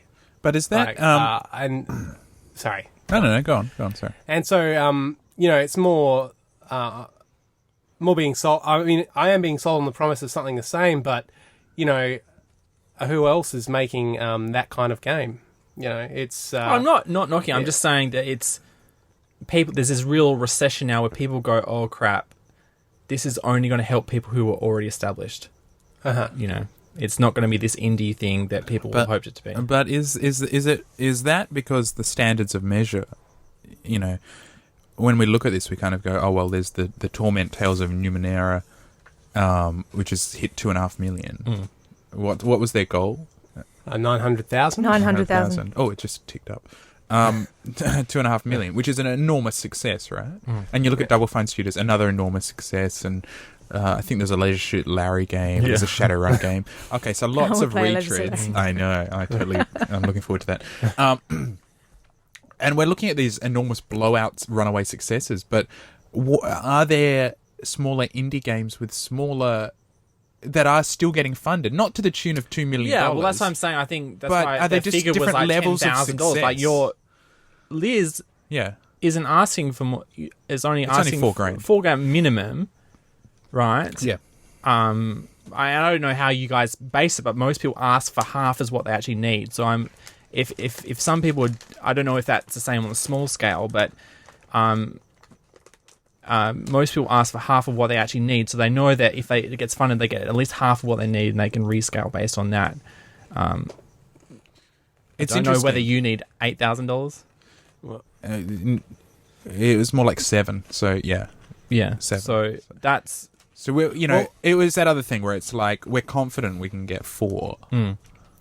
And better to lop it off there than stretch for 7, get And nowhere not near get- it, and then get nothing. I mean, if you can't get your campaign funded, it's likely you wouldn't have succeeded with, even if you had gotten funded, to be organised enough to get the whole thing completed. Yeah. That's what I've always thought. Yeah. And if you set your goal, I need $1 million, and you can't get it funded to $1 million, then either your budgeting's wrong, or your accounting's wrong, or your time scale's wrong, or your project's too big, and you're not ready for it. So I think there's so many components. It's funny, like some of the films I funded on Kickstarter, they didn't get they only just got the bare minimum, so they had to start a new Kickstarter once they'd finished the film to actually get enough money to actually put it in cinemas, kind of thing. Yeah. They had to start. Did you give more at that point? Did you donate again? Yeah. No. Because there was a recent Well, comic. if I was really into it, I only just supported because I want to support the creator. It's not like I would never go see this movie. It's not. Right. I'm not interested in it. Okay. That's the thing. Like, there's two groups that you go like. There's people you would like. There's some things I've funded just to support the idea. Like I supported the Total Annihilation because I actually want to play that game. Yeah. But there's this other game which was the first sort of big budget iOS game to get funded. I funded just because these were the first people to actually they're trying to do a big budget iOS game, and they're not Epic. So I gave them money, but I'm actually not interested in playing the game when it comes out. Yep. Okay. Oh, that's cool. Yeah, I mean, it's interesting, and it's interesting where Kickstarter's going to go. I mean, they released that statement saying we're not a store. It's not a store. You can't. Oh yeah, Kickstarter. Yeah. And so so many people and so many places are setting it using it as like a pre-order for a store. Yeah, no. And it is to kickstart ideas. It's like you give it and you think, well, okay, there's a chance it might not come through, but I don't care because I'd love these people to have money and give it a shot. Support what they're doing. I mean, it's giving it a shot. There was a recent big success of an original graphic novel that was funded through Kickstarter, and I think they'd asked for like $8,000 or something to print it. They'd finished it. They'd done all the art. I think they were looking at doing a print run and paying the artist and writer a better amount. And it got funded to like the tune of over $100,000 or something, which is huge for a graphic novel. But then there were, and so they kept upping the ante. It was like, we're going to do it hardcover. Oh, we're going to have a slipcase. Oh, we're going to have a foil. We're going to do stretch a ribbon. goals? We're going to do this. Yes, stretch goals. And it just kept going and going and going. And then it got to the point where he was like, oh shit, we've said we'll produce all these books and we're going to ship them out and we don't have enough money. So we're going to have to do a second Kickstarter to actually ship them. So if everyone who chipped in initially could chip in to make sure everyone gets it shipped to them. And then they were they'd said at the beginning, I could be getting the details a bit blurry, but they'd said at the beginning, this graphic novel can only be purchased through the Kickstarter. So if you want to read this thing, you can only get it here. Okay. And we're going to do a print run, and that's it.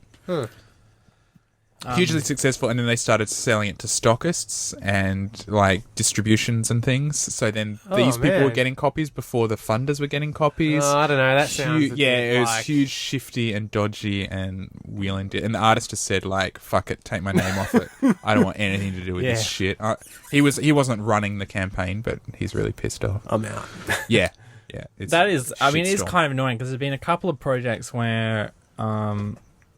Which is quite often the case. I don't actually have money to fund the thing because I don't I've been caught out a couple of times where I'm like, it's like a month ahead or 2 months ahead, and I'm like, yeah, I'll fund this, and then it's actually billed me at the end of the month, and I'm like, my card goes into debt, and I get a $20 fee for going over the thing because I forgot that was going to come through because you're not sure if it's going to come through. Yeah.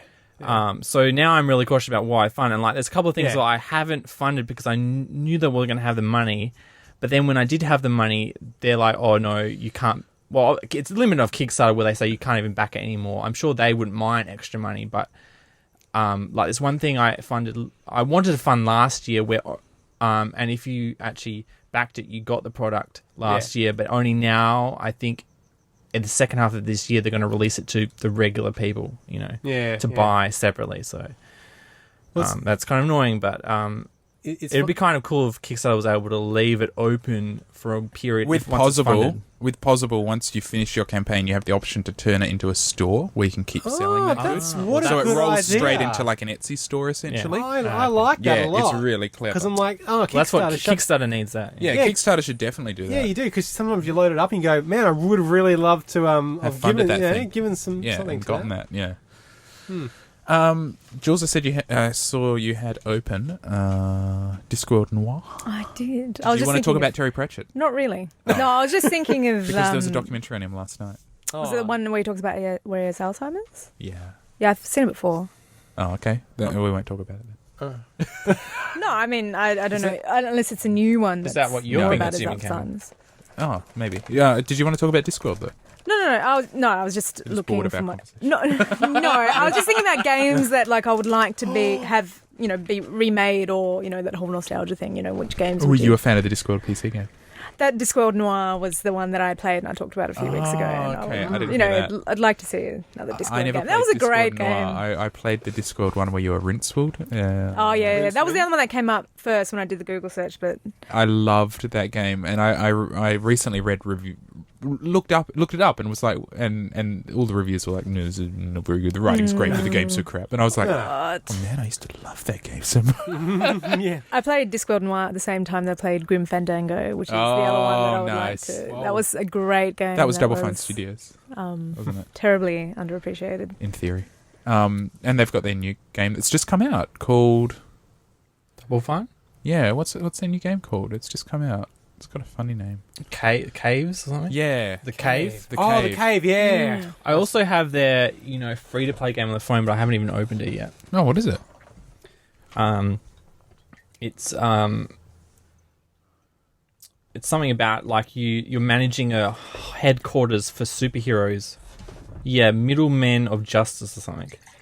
And you basically the middlemen managers of this an office full of superheroes, and I guess you have to send out heroes at certain times, and it's one of those things where you have to build the office and pay coins to get stuff or earn coins. I'd like to work for those guys. Why don't you send your portfolio? I will. I think I will. I think they'd be fun to work with, and they have great illustrators working for them. Not that I'm one of those, but I could be maybe. There's another If they give place. me a chance. Okay, I'll send you the link, but this thing called themagazine.org, which is the biggest hipster magazine in the Apple. It was like, I'm there. It's the biggest hipster magazine in the iOS world or the Apple world. Wow. And So it's like the epicenter of and the other hipsterism. day he was boasting about how he was paying for at least 2 illustrations a issue, and he's supporting illustrators. So I don't know. I haven't subscribed to his magazine to actually see what he considers illustrations. But Cool. Maybe I'll hit him up. Send him some samples. Yeah. Because I'm about to kick a Kickstarter with a guy from the States. Whoa, Jason really? Tagmeyer. Yeah, we're going to kick it soon. I love saying that. Kick it. It's I can't even really. It's a card set that we're doing. I don't want to spill the beans. He's a bit worried. All right. He's a Then game might get- developer, Right. like a board game and card game developer, and he said the last idea that he had in development, a Kickstarter was launched by someone else of his idea. Ideas come and go. Yeah, He's not saying they stole it, but it's Yeah. just that idea had its time, and someone beat him to it by like a few weeks. So he's totally like, whoa. Just keep it under wraps till the time is So right. maybe 2 weeks we'll start talking Awesome. about this other Kickstarter that you can throw money at.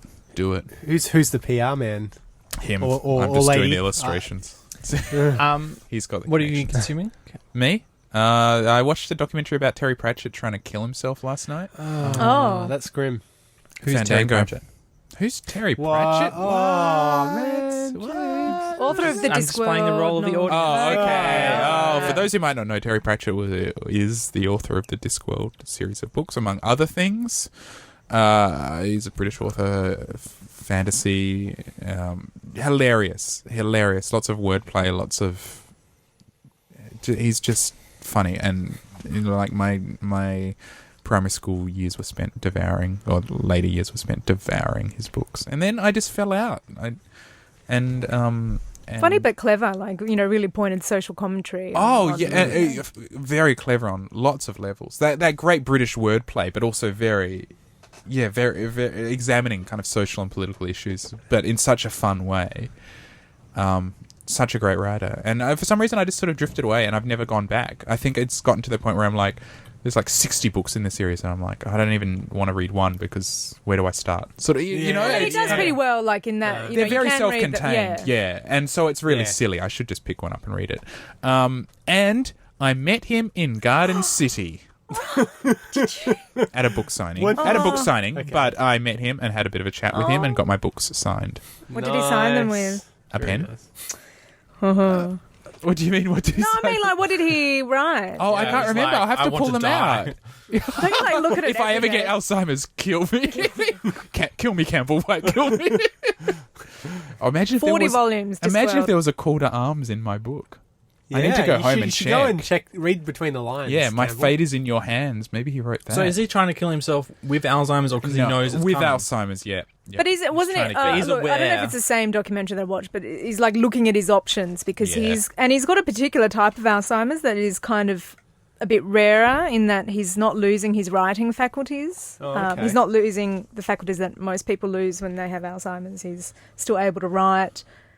I can't remember how it affects him. It's in an unusual. Yeah, I was half watching the documentary, which sounds very disrespectful, but I was busy doing work at the same time. So he has to dictate the work to a writer, and his memory is pretty crap. Oh, okay. So it is. I think it's more his long-term memory that's crap. I can't remember though. He was chatting to one guy, and who had Alzheimer's but was opting to be in care, and he said he had thought of killing himself and doing or assisted suicide, and he said, you know, he weighed it up and he thought, oh well, look, I'll go into care and see if I like it and see how I deal with it, and he was sort of saying to Terry Pratchett, you know, like some days aren't so good, but you know, I've got all my happy memories, and you know, like, you know, I'm a pretty happy guy, and you know, he said to Terry Pratchett, don't you have, you know, all your happy memories to, you know, and Terry Pratchett's like, no, they've all gone. I don't have any happy memories left. I've just got crap ones. Wow. And I was like, whoa, God. Because at least the other guy's like, you know, I forget things. I can't remember this and that, but in general, happy. And Terry Pratchett's like, no, in general, crap. Yeah.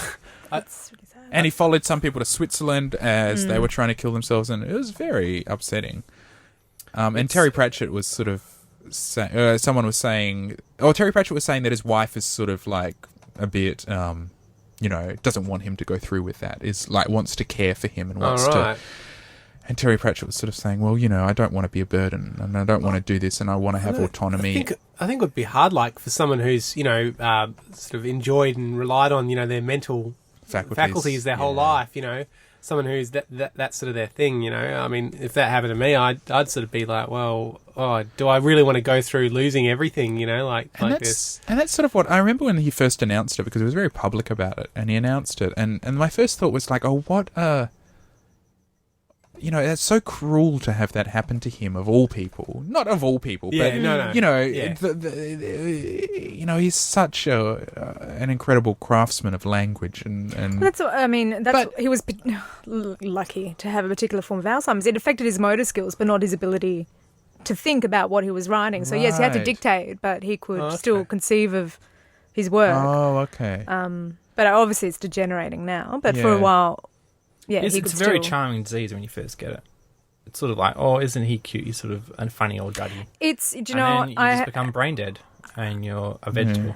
My father's got Alzheimer's disease, and it was great for a while. I could just keep him entertained by repeating the same story like every 5 minutes. He'd be like, oh, you know, you'd finish telling him about how, you know, oh, my friend's had a baby, and he's like, oh, yeah, great. And then again, he's like, the yarns they'll come up with to try and prove that they're not forgetting things are just amazing. He confabulates like so much. Just stories. It's just like, wow, I wish I could lie as good as you. Yeah, and it's not even a lie. He believes it. You know, but you have to sit, you know, and it's hard for me to watch because I you know, I don't have to deal with it, but I assume one of my two parents are going to get it, so I'm going to have to.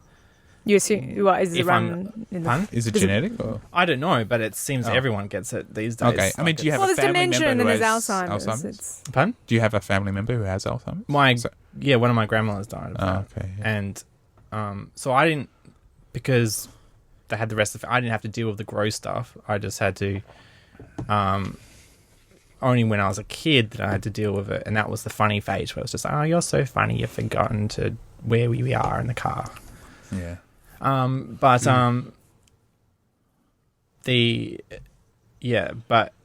obviously, you know, and I see other people who just can't come to it upsets them that they can't remember stuff. And I'm just like, you just have to accept that they're a different person.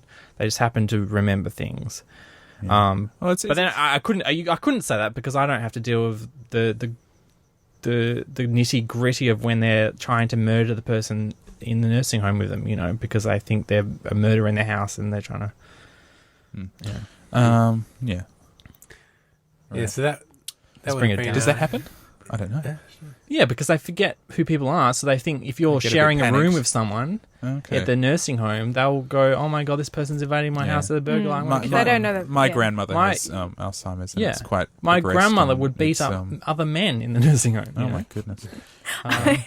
I've seen that behaviour, like in other people. My parents were in together, so my dad didn't try to murder my mum so much, but he like had a real thing against the staff. He's like, "Who are these people trying to steal things from me? And they're trying to kill me." The women in the nursing home, like the sort of the middle stages of nursing home where they're not vegetables, they would fight over the men, and they would have polygamous relationships and stuff like that, where the one guy would have two girlfriends and he would still have a wife that's alive. I'd love to see you do like a series on what you think happens in nursing homes. I saw it. Well, no, but what I'm saying is I'd love to see your take on the nursing home. Watch Louis Theroux's thing, because I was watching that and go, wow, that's exactly what happened. Okay. Yeah. Okay. I'll have to check that out. Yeah, it's full on. And yeah, Terry Pratchett was sort of saying, when in the early stages, you do make a lot of excuses, or you sort of go, oh, well, everyone... The thing he said, which I thought was quite funny, was saying, oh, well, everyone loses their car keys from now and again. But so, after a while, you kind of realise that not everyone loses the car. Yeah. And it's just, that point of realisation. And I think... you can only hypothesize, but I would imagine that would be... That tipping point must be very scary, where I wouldn't be surprised if I already have it, because When I you're aware definitely that you're know losing. now that I forget things more often, I mean, Has that happened with an increase in alcohol consumption?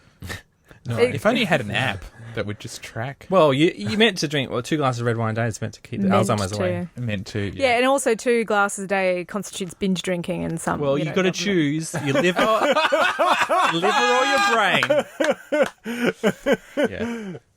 My grandmother just recently rang up my sister. My to grandmother, who celebrate. never touched red wine in her life, so that's evidence that. Oh, that's evidence. That's Yeah, evidence. Yeah. This is as good as the evidence that dogs are Dogs are telepathic. telepathic. Yeah, it was my sister's birthday recently. My grandmother rang her up 6 times on her birthday to wish her a happy birthday. Not Extra just happy out of birthday. enthusiasm, but Well, it's good that she remembered it all. I know, it's quite impressive. Tells Well, you she how rang to her up. calendar, Yeah, probably. yeah, she's got it.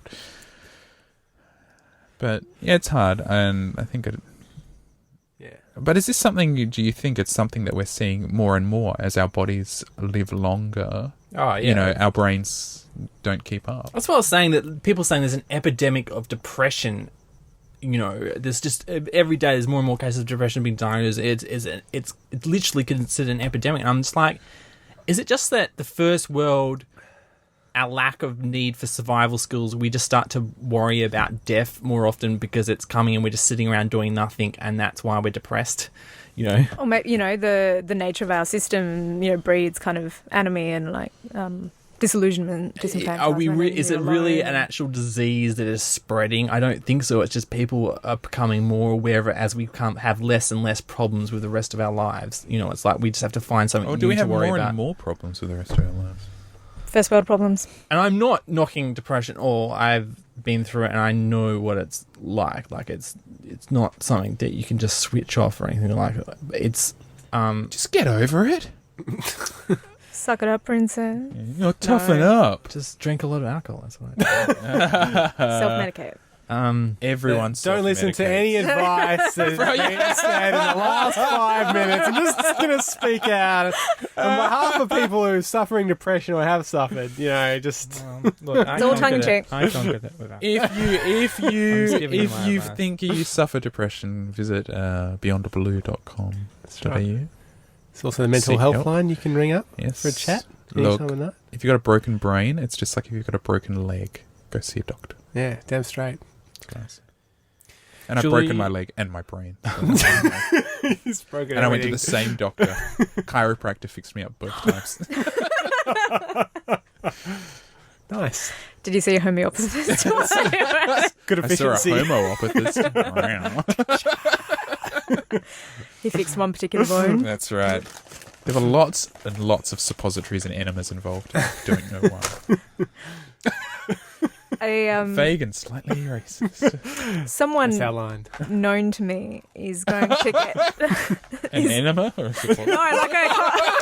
and then he's getting a colonic irrigation, Oh, man. and he's telling me about it, and I'm just nodding and smiling, and he's like, "You have no idea what this would do for my, I don't know, it's going to kickstart my Love life. yeah. A Kickstarter for his colonic irrigation. Like, you can send me to a private hospital and get my colon flush clean. Yeah. What's the stretch- $50 funder Anyway, reward video cam footage. what's the stretch goal for that one?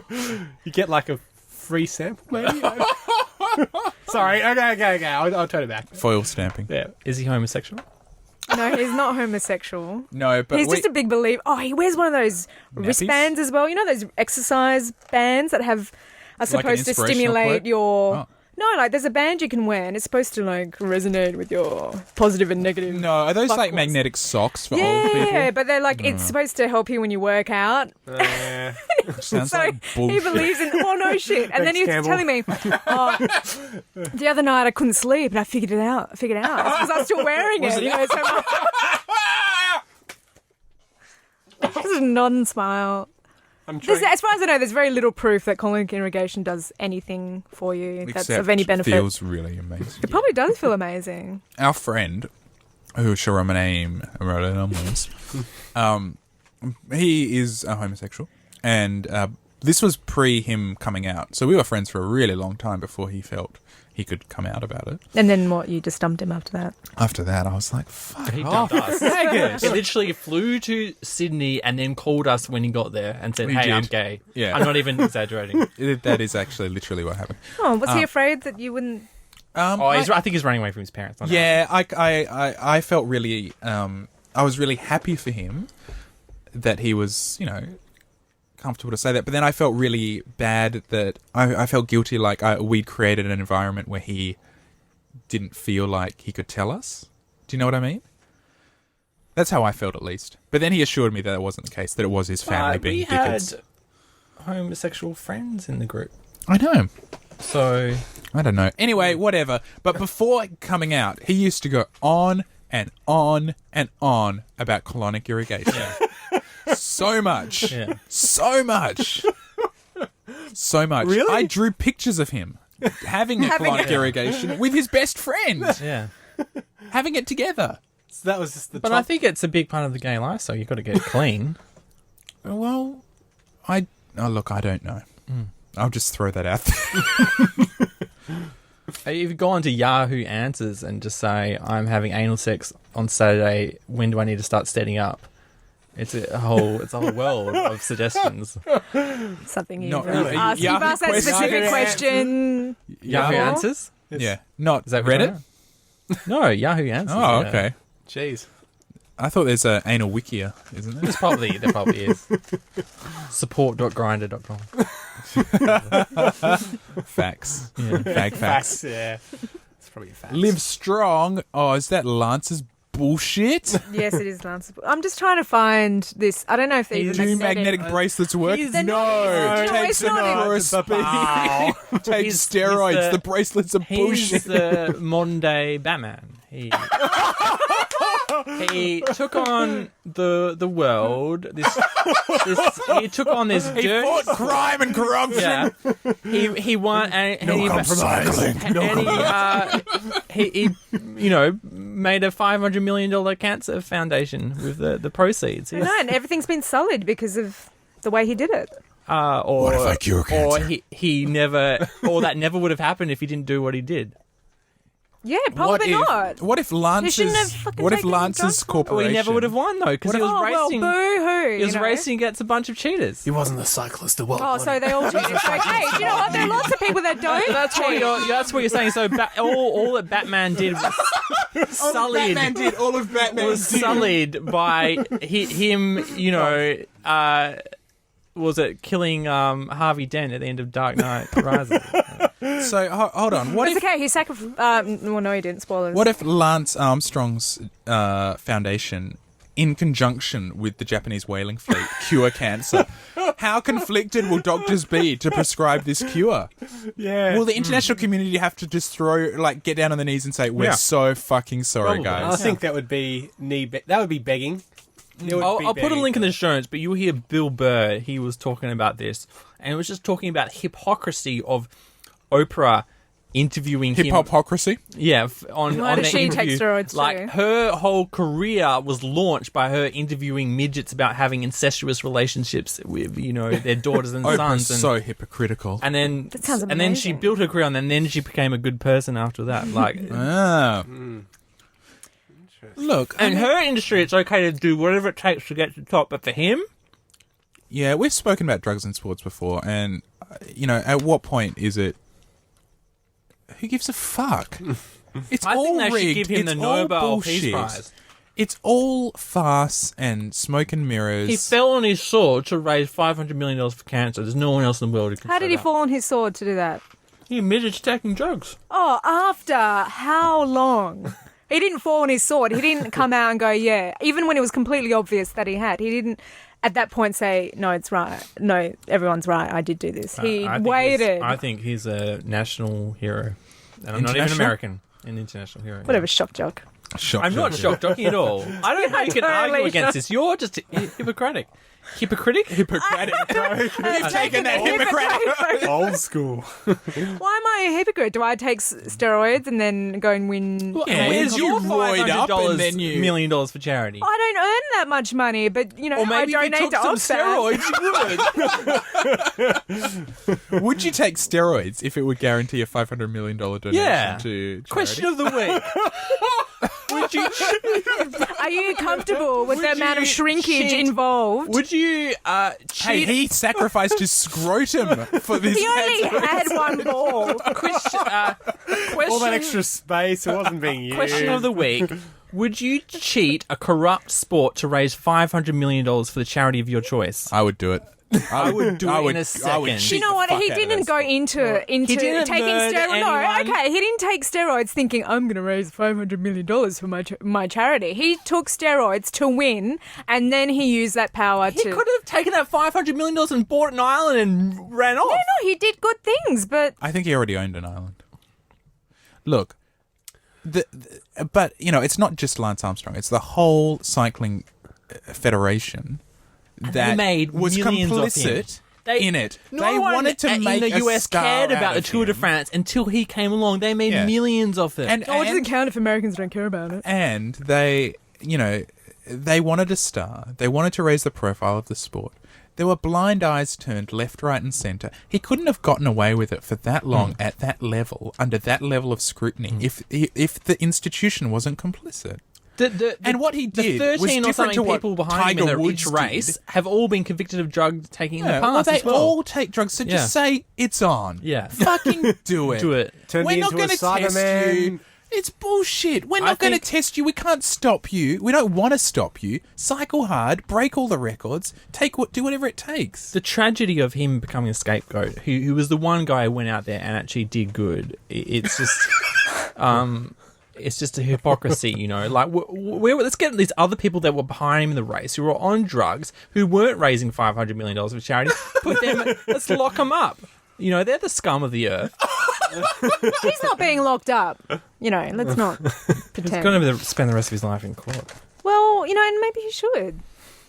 Hey, look, he did it. He should be prepared to face the consequences. Yes, he did these amazing things, but how But did he do should them? he should stand up in court every day and just be like, $500 million to cancer charities. Oh, you know, just if that's what he believes in, then if that is his byline, which by the way I don't think it is, James. Huh? I don't think he is like Mr. 500 million. You know, what if he's like, every day in court, I'm going to give $10,000 to charity. I don't think he's got any money left. But all these Batman, he's a flawed character. He's flawed. He's flawed. He was But doing he's it not to Batman. win back Rachel Dawes. He wasn't doing it to just be a good person. You know, that was, and he just happened to help people along the way. You know, Well, Batman. No, Batman had an uncompromising moral standpoint. did cancer kill Lance Armstrong's parents? Am It I killed confused It here? killed his testicle. Ow. Who's Ra's al Ghul then? in this analogy. Fictional. We don't know.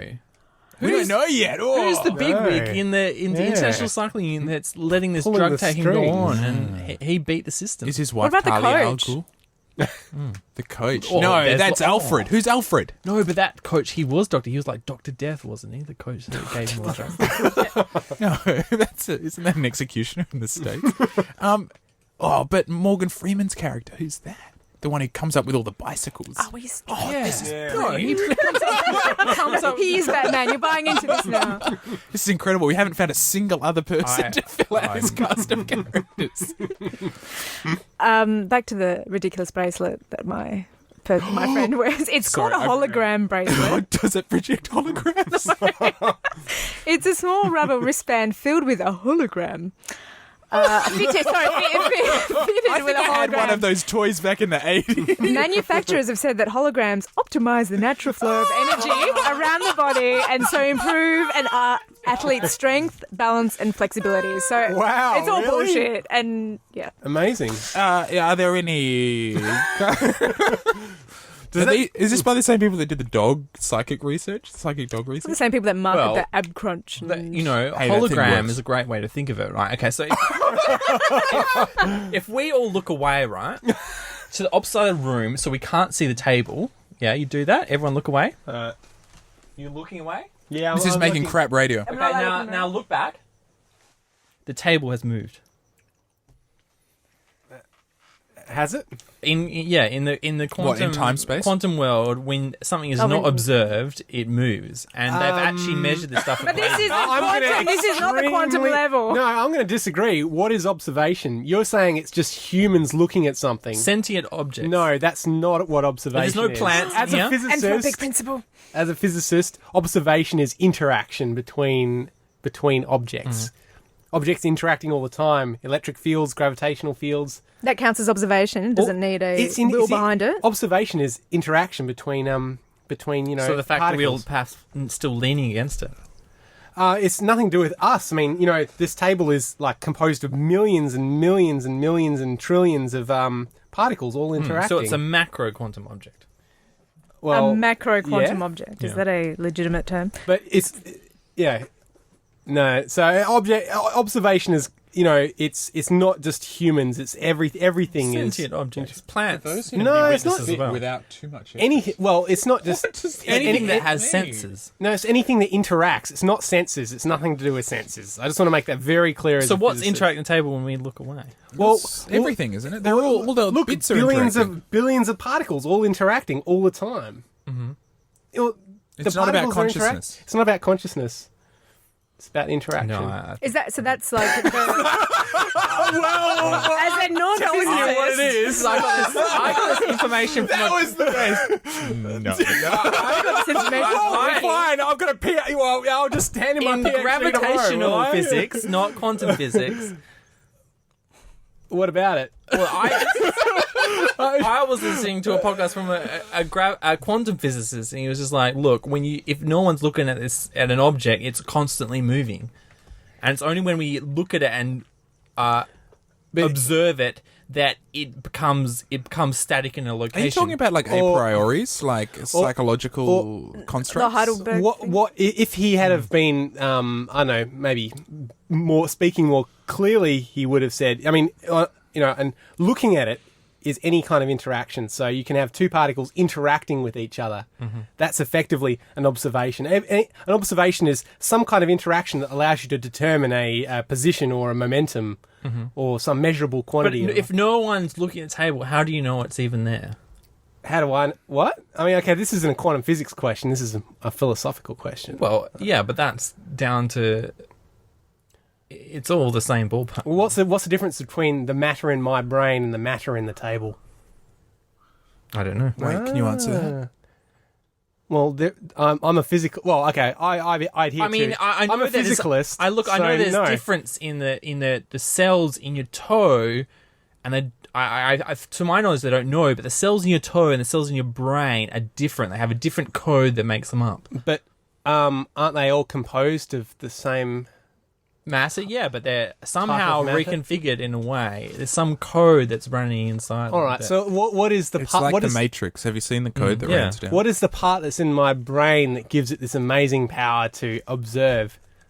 Why am I ascribing this special property of observation to human brains and not all matter? Like, well, that's the question that everyone wants to know. I think that's the. Red doesn't want to know. well, okay, so how do you know that this table is here?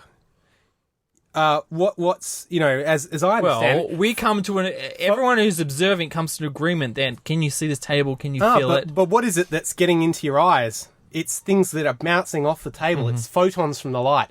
The photons, the light particles, Yeah. are interacting with the table. Yeah. Do you think they'll be? I mean, they'll be interacting whether we're looking at the table or not. Yeah, They're yeah. still going to be hitting the backs of our head. Yeah, but this is this idea of the Aren't quantum. Aren't they? I mean, there's still an interaction going on, whether we're looking, we're No, well, we assume that because our consciousness says, "Oh, it must be happening while our backs are turned," but we don't know. What about a video camera? What if a video camera was But looking that's at an the table? observation, isn't it? Well, but we're not doing it at the time. We're merely looking Exactly. at some... So maybe it's not there when we're not observing it. But what if the camera's taking a video? So it I would need to be there, high to wouldn't it? listen to this conversation. No, but we're not actually looking at it when the camera's recording, an image. So, according to your argument, James, because you're not actually looking at the table, no one's looking at it, so you don't know it's there. But what is the image that the camera's picking up? No, but yeah, exactly. Objects know if they're going to be measured. Well, this is a new assumption that's entered the argument table now. now knows. It's true. They have And to, it gets dressed up as a in the table. laboratory. They have to actually to actually We're not talking about the lab. We're talking about here, this table. right, but to prove these theories, they have to do really intricate tests, right? And what they do Does it involve a dog? probably, but it's they come down to the point where to get the result they want right, they have to have a random number generator. So the object being Back to this random. I don't know. so the object being observed doesn't know if it is being observed because when it is being observed, it's completely random, I don't, does this tie into the thing and that that's you how can't... you trick it into believing that it exists. But you're speaking as if it has consciousness like we have consciousness or sentience. You're saying it as though you want to catch it out. Yeah.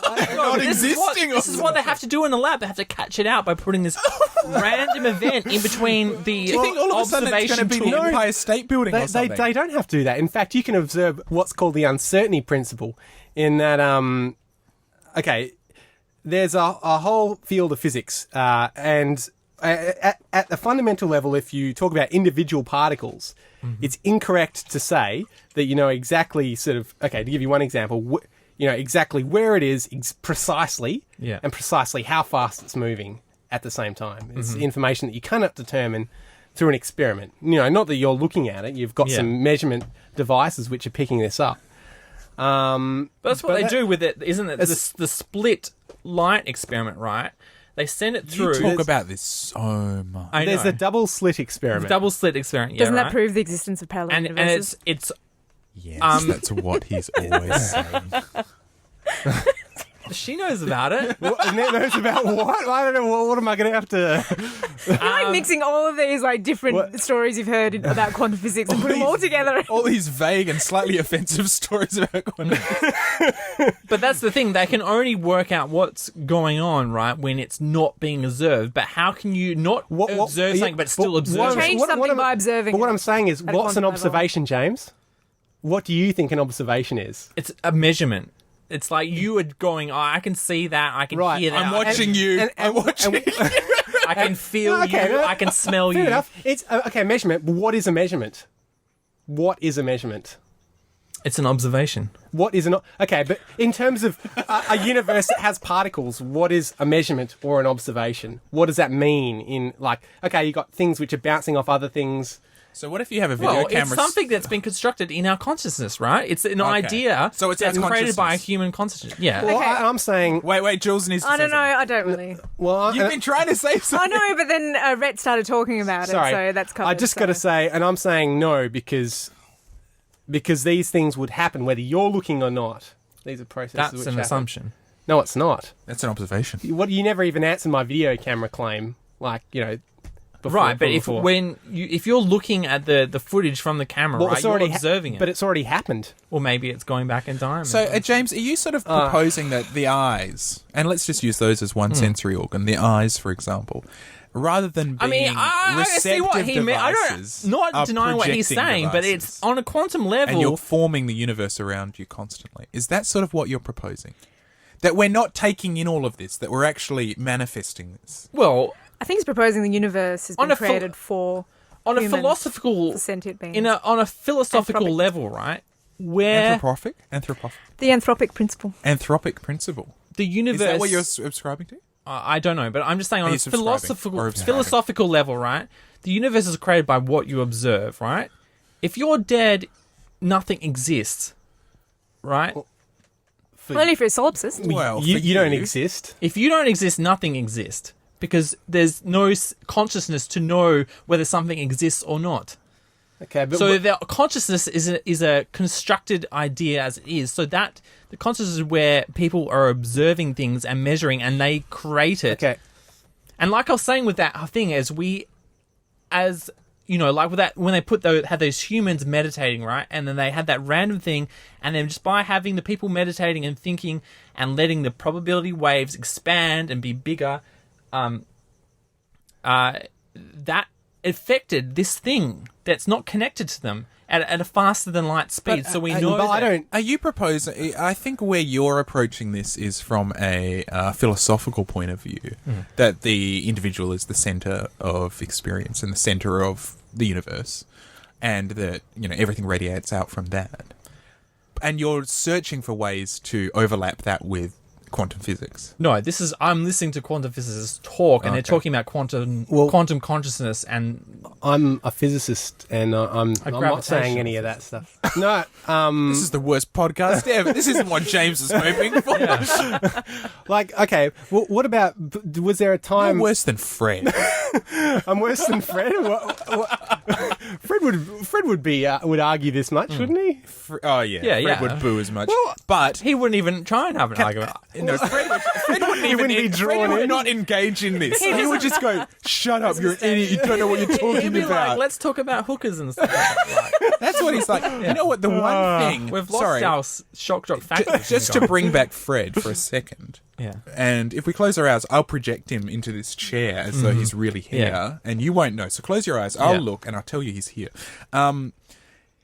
He would deny all of this stuff. He would be so not open to even discussing any of these things. He would get really angry whenever string theory was brought up. Yeah. Not But just isn't kind of string theory kind not of just coming balk to at it, not mainstream? just go, you know But what, blah, blah, blah. He'd be like, shut the fuck Yeah. up about string theory. I'm not talking about that bullshit. I'm going home if you bring Yeah. it up again. But, So that's how to shut James up. yeah.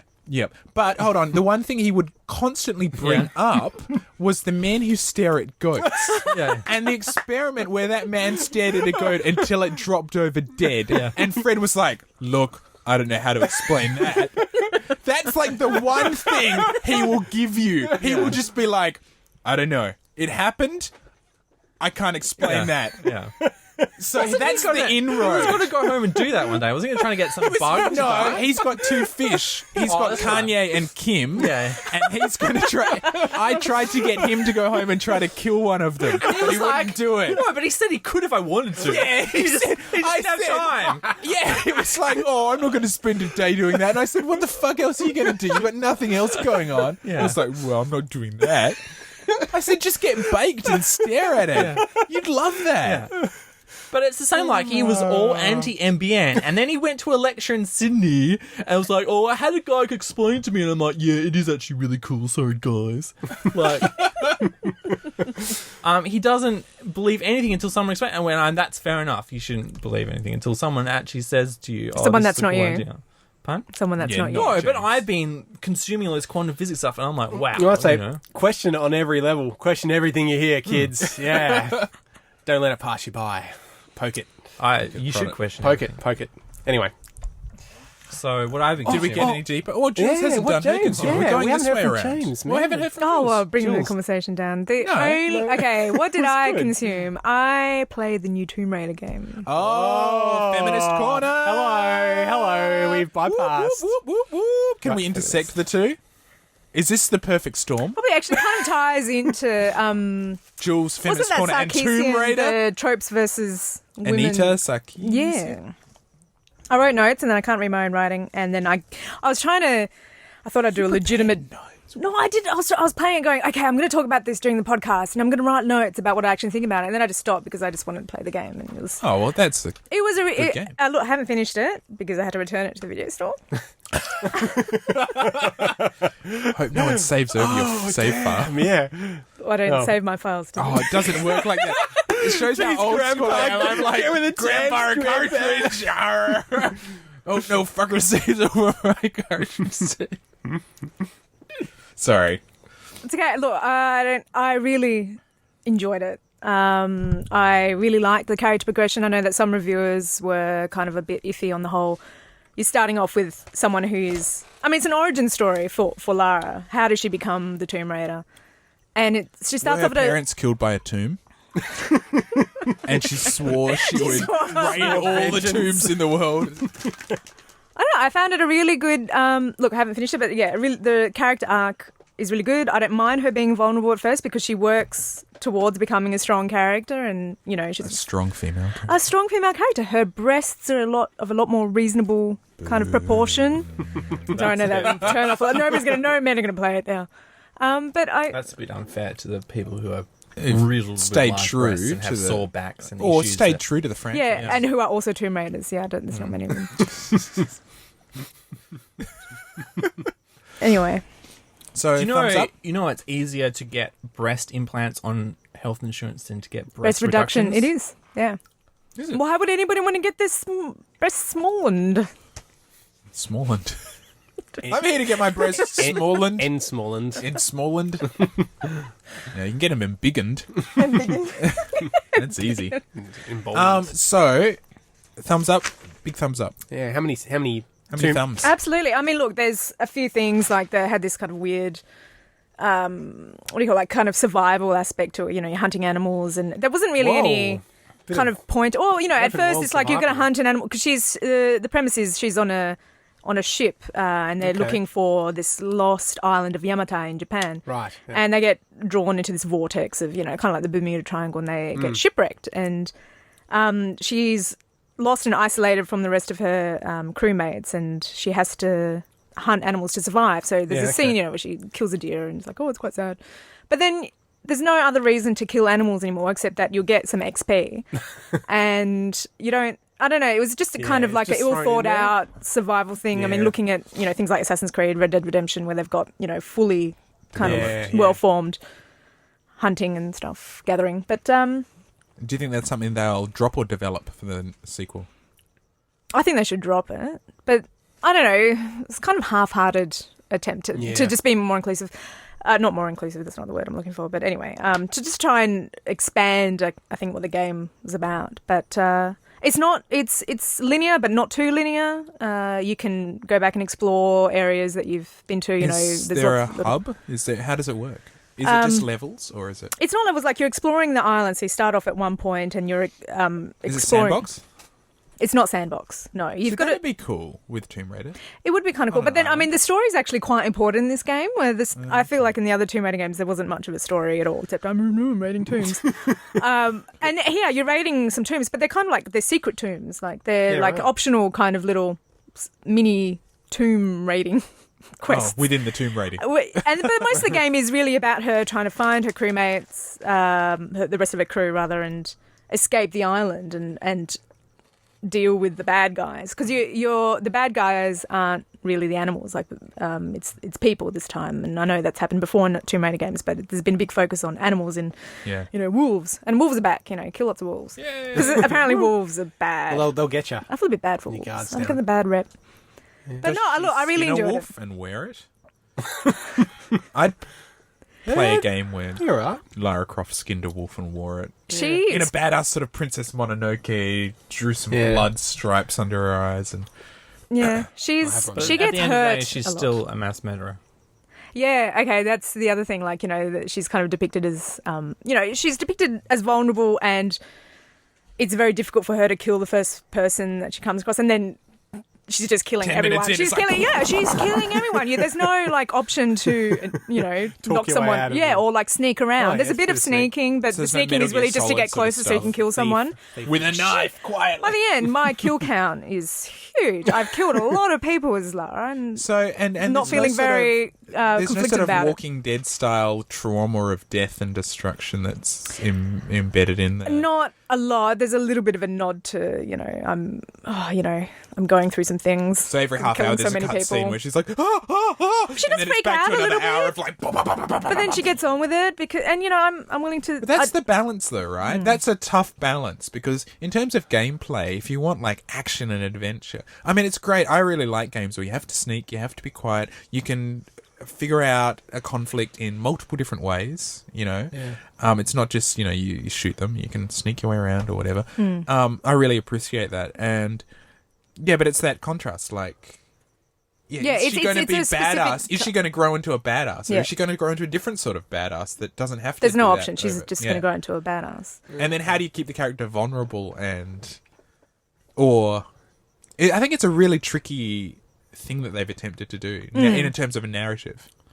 Yeah, look, they haven't strayed too far from what Tomb Raider is, and that type of game. It is the heavy focus on action, killing, and a bit of puzzle work. But so they haven't got far enough. They've gone kind of far. It's in re-envisioning this, and it looks great. It plays great. I returned it, and all I've been thinking of in the past few days is renting it again so I can finish it. And I don't often really want to finish a game. I want to see what happens. You could buy the game and reward the creators. I could buy the game, but I don't have enough money to buy that game.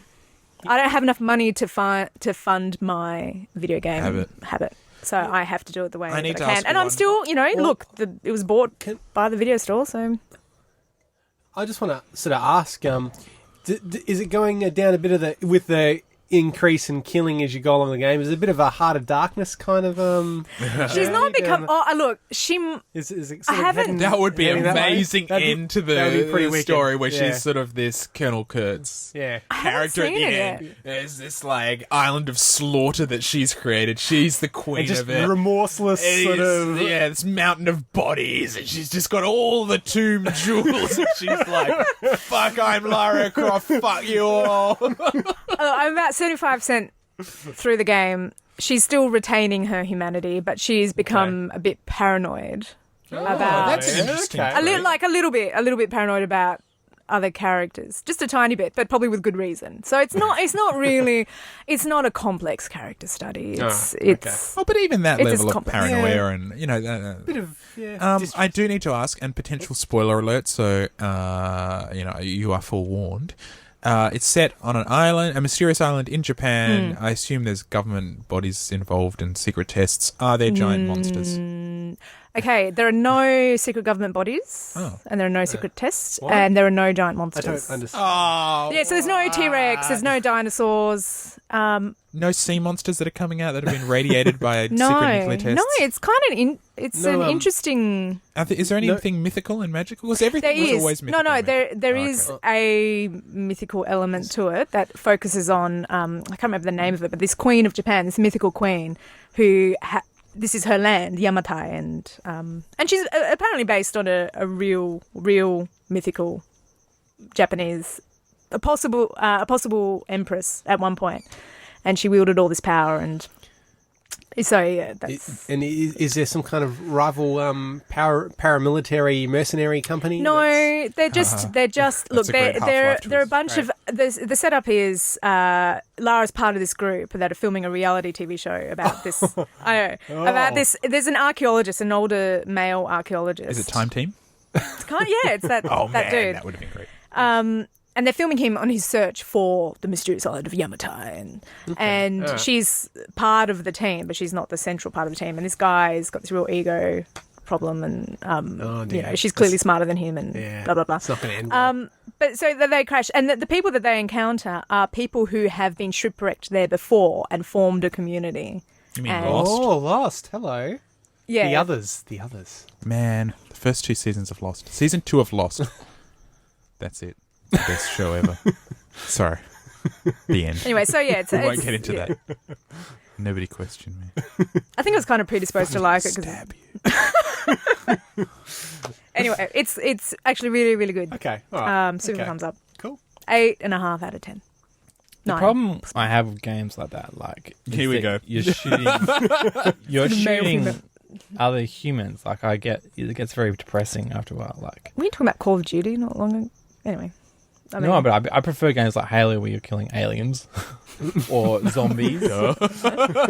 I mean, if people who hated, what was it, Indiana Jones, the Crystal Skull, you should be playing the Uncharted series, right? Which has the cutscenes have all the same sort of witty banter and stuff like that, and the magical sort of like walking into this world, experiencing scenes that the Indiana Jones initial trilogy had.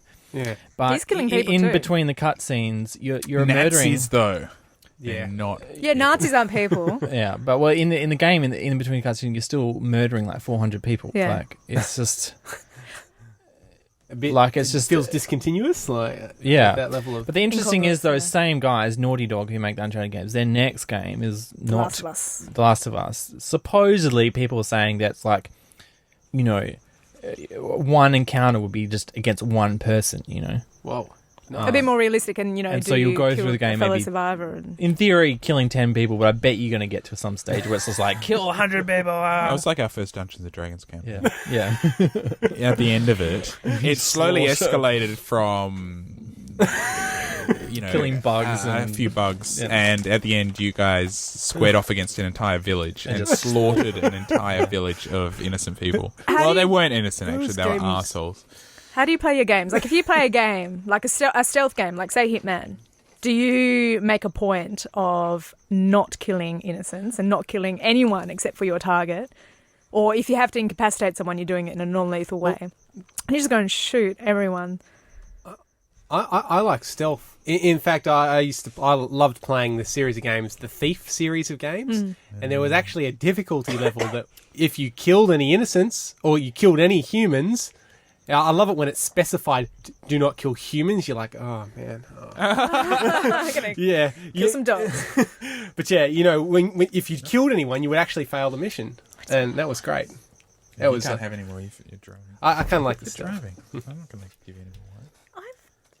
I've- Are you, But, are you I've- alright? I've- yeah, well, I could have like a little bit more. Okay. While I've we're got- on the topic of game... what? Sorry. Oh no, I was just Haven't gonna answered. contrast in another This podcast game. is really long. Nah. That's all right. Sorry, on the No. You're good. You're good. on games. I'm hogging the limelight. I was No. I was just gonna say like there's other games like Deus Ex Human Revolutions that I just Oh, played Deus recently, Ex. and most of the time Yes, I wouldn't kill people most of the time, but then every now and again I'd just be like, oh, how do we do, guys? Like the hand blades would like come out, and I'd be like, yeah, okay, but only when they were like really, really asking for it. Yeah. Like it's like I played the whole, like, the most recent Hitman game, just super stealth, because that's the whole point of the thing, is to play as a shadow. Is and that nobody can the see. most recent one that caused a bit of feminist controversy? Yeah, with the stupid nun scene. Okay, just Yeah, which check. wasn't even in the game. And anyway. And then at some point, I'd been playing it for, 30 hours, and I just ended up going into this. And I started shooting at a civilian, and this video game character was cowering, covering her head and going, don't hurt me. Sorry, the giggling and the laughing. I don't know if it's that kind of like primate fear giggle, but No, it made me really think about it, because I think I was about to restart the level, and I don't play like that, and I think I ended up shooting at it. I think I was trying to achieve a trophy, so I was just killing. make a woman piss herself out of. Well, like, it was in this crowded kind of Chinatown scene, so I was like killing everyone. But it was it's like Tamagotchis all over again. it made me feel really uncomfortable. Like, I was looking and going, this, it's not. I'm not killing a pixel. I'm killing, someone that looks vaguely Yeah. humanoid and begging for their lives. begging for their lives, and I'm like, bang, bang, bang. Yeah, it made me feel a bit uncomfortable, and I don't know. Yes, I don't generally play a game. I try to avoid killing anyone in those kind of. Legend of Zelda: Games. Ocarina of Time. But I'm really happy to If kill people in Tomb you Raider. hack at a chicken, it will peck the fuck out of you. So I learnt my lesson from that one. Do not kill innocents. Perhaps to round out Feminist Corner, Now the real Tomb Raider, the Sorry, ultimate just one female thing icon. before you round out Feminist Yeah. Corner. There was the controversy last year with the Hitman trailer.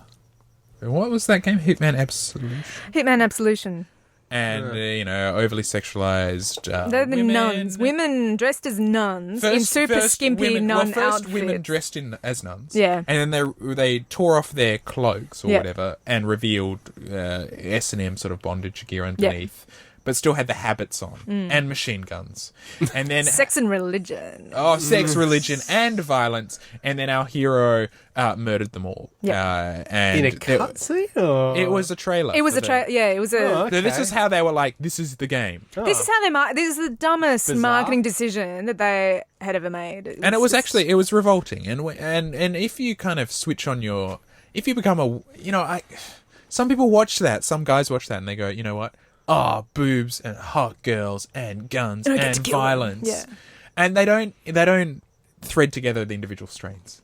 So if you're not threading them together, if somehow your brain allows you to compartmentalize those three things, then fine, you'll have fun. But as soon as you start actually see it as a whole, which is what it is, then you kind of go, that's actually really fucked up. And then this year, I think it was Cyberpunk. There's a new game coming out called Cyberpunk something. I think it's got a number attached to the end. Okay. And yeah, Cyberpunk. It looks Probably, very Blade Runner. Yeah. Looks very cool, very slick. And the trailer is there's one woman who is I think she's naked or she's in lingerie, and she's in the middle of a street, and it's all in super slow motion. And this SWAT team comes out, and they're all like in huge armor, and they start shooting at her, and she's naked, and she's got these like blades that start coming out of her arms, and I think the end of it is they kind of incapacitate her, and then one of them has its gun. One of the soldiers has their gun right up in her face and like kills her. And it's just like, oh, fuck, are you kidding me? Like, we had this shitstorm last year, and a huge part of the internet said, you know what, fuck that. Are you kidding? Like, that's enough. Do you think a large part did? I don't think a large part did. You don't think so. enough did? I you read a bought lot the of. game. I bought the game. No, I did, and on the back of watching that tropes versus women in video games, and what's her name, Anita Sarkeesian, is saying you can criticize these games and you can love them at the same time, effectively. And so I love But that's Hitman why she and criticizes them. Yeah. 'Cause she loves them. But I read a lot of I trolled a lot of forums in the wake of that, and there was a lot of backlash against the backlash. And and reading about what happened to Anita Sarkeesian when she tried to kickstart her new YouTube show. It's really what happened? horrifying. What happened to it? All sorts of horror. Just everything you can imagine. But, all that general misogynist crap. But all that you she's hear doing on the is talking forums, about, but directed at someone. stereotypes. So, fuck you, rape threats, death threats, Oh, really targeted stuff. uncalled for. Someone created an iPhone app which featured her face where you could beat her up. That's crazy. I mean, she's just putting she's talking on YouTube. Yeah, Like, she's for raising the bar of discussion, Yeah. but it's threatening this boys' club.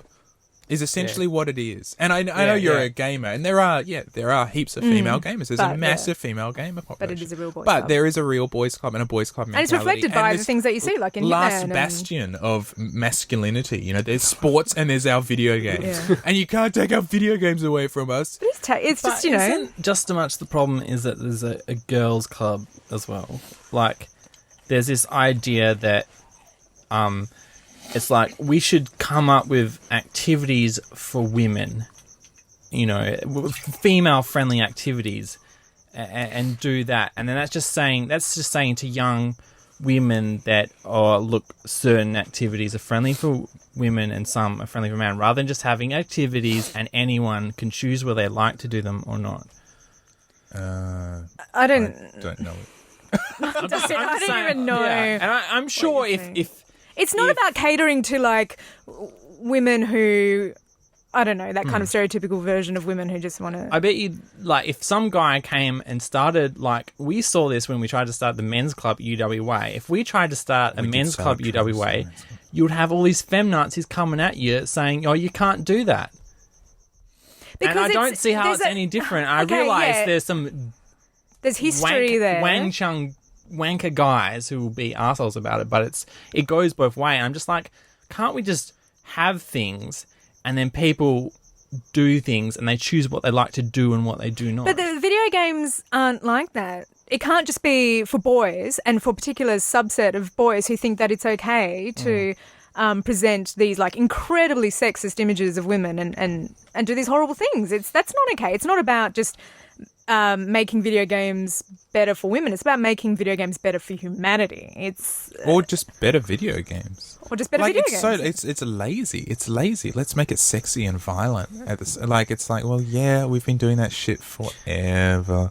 But I see, what you see, and I sort of mentioned it with this kind of these last retreats of men of sports and video games, I guess. But since post-feminist movement, the role of men and the place of men in our society has been. And it has been threatened and challenged. And, modern masculinity, what does that mean? So you have a subset of men who really strongly hold on to these old values and, defend them to the bone as though, because they feel under attack. For whatever reason, they feel that the feminist movement doesn't represent them. And lots of women who don't identify vocally as feminists because of some sort of connotation that it's an attack upon there's nothing so unattractive as a strident feminist. Oh, you must hate so men. much, so unfun to be around. Ugh. But there is a crisis in male culture as well, and but we can only progress in partnership with feminist culture. We can't hand in hand. We can't work through and create something better by ourselves. And that's what this attitude is. It's like, no, men will be men. You bitches fucking shit up. Like that's just destructive, and it's not going to help anyone. And that's where you see it most vocally I think in sports and in video games, because it's a type of sport. Anyway, feminist corner, man. So that it's like it's a bit unfair because like for me, I'm a gamer obviously, but like games were never about gender for me. I just got into them when I was younger, and I enjoy stories and stuff. And so whenever I meet a girl who likes playing games, it's like, awesome, we've got something in common to talk about.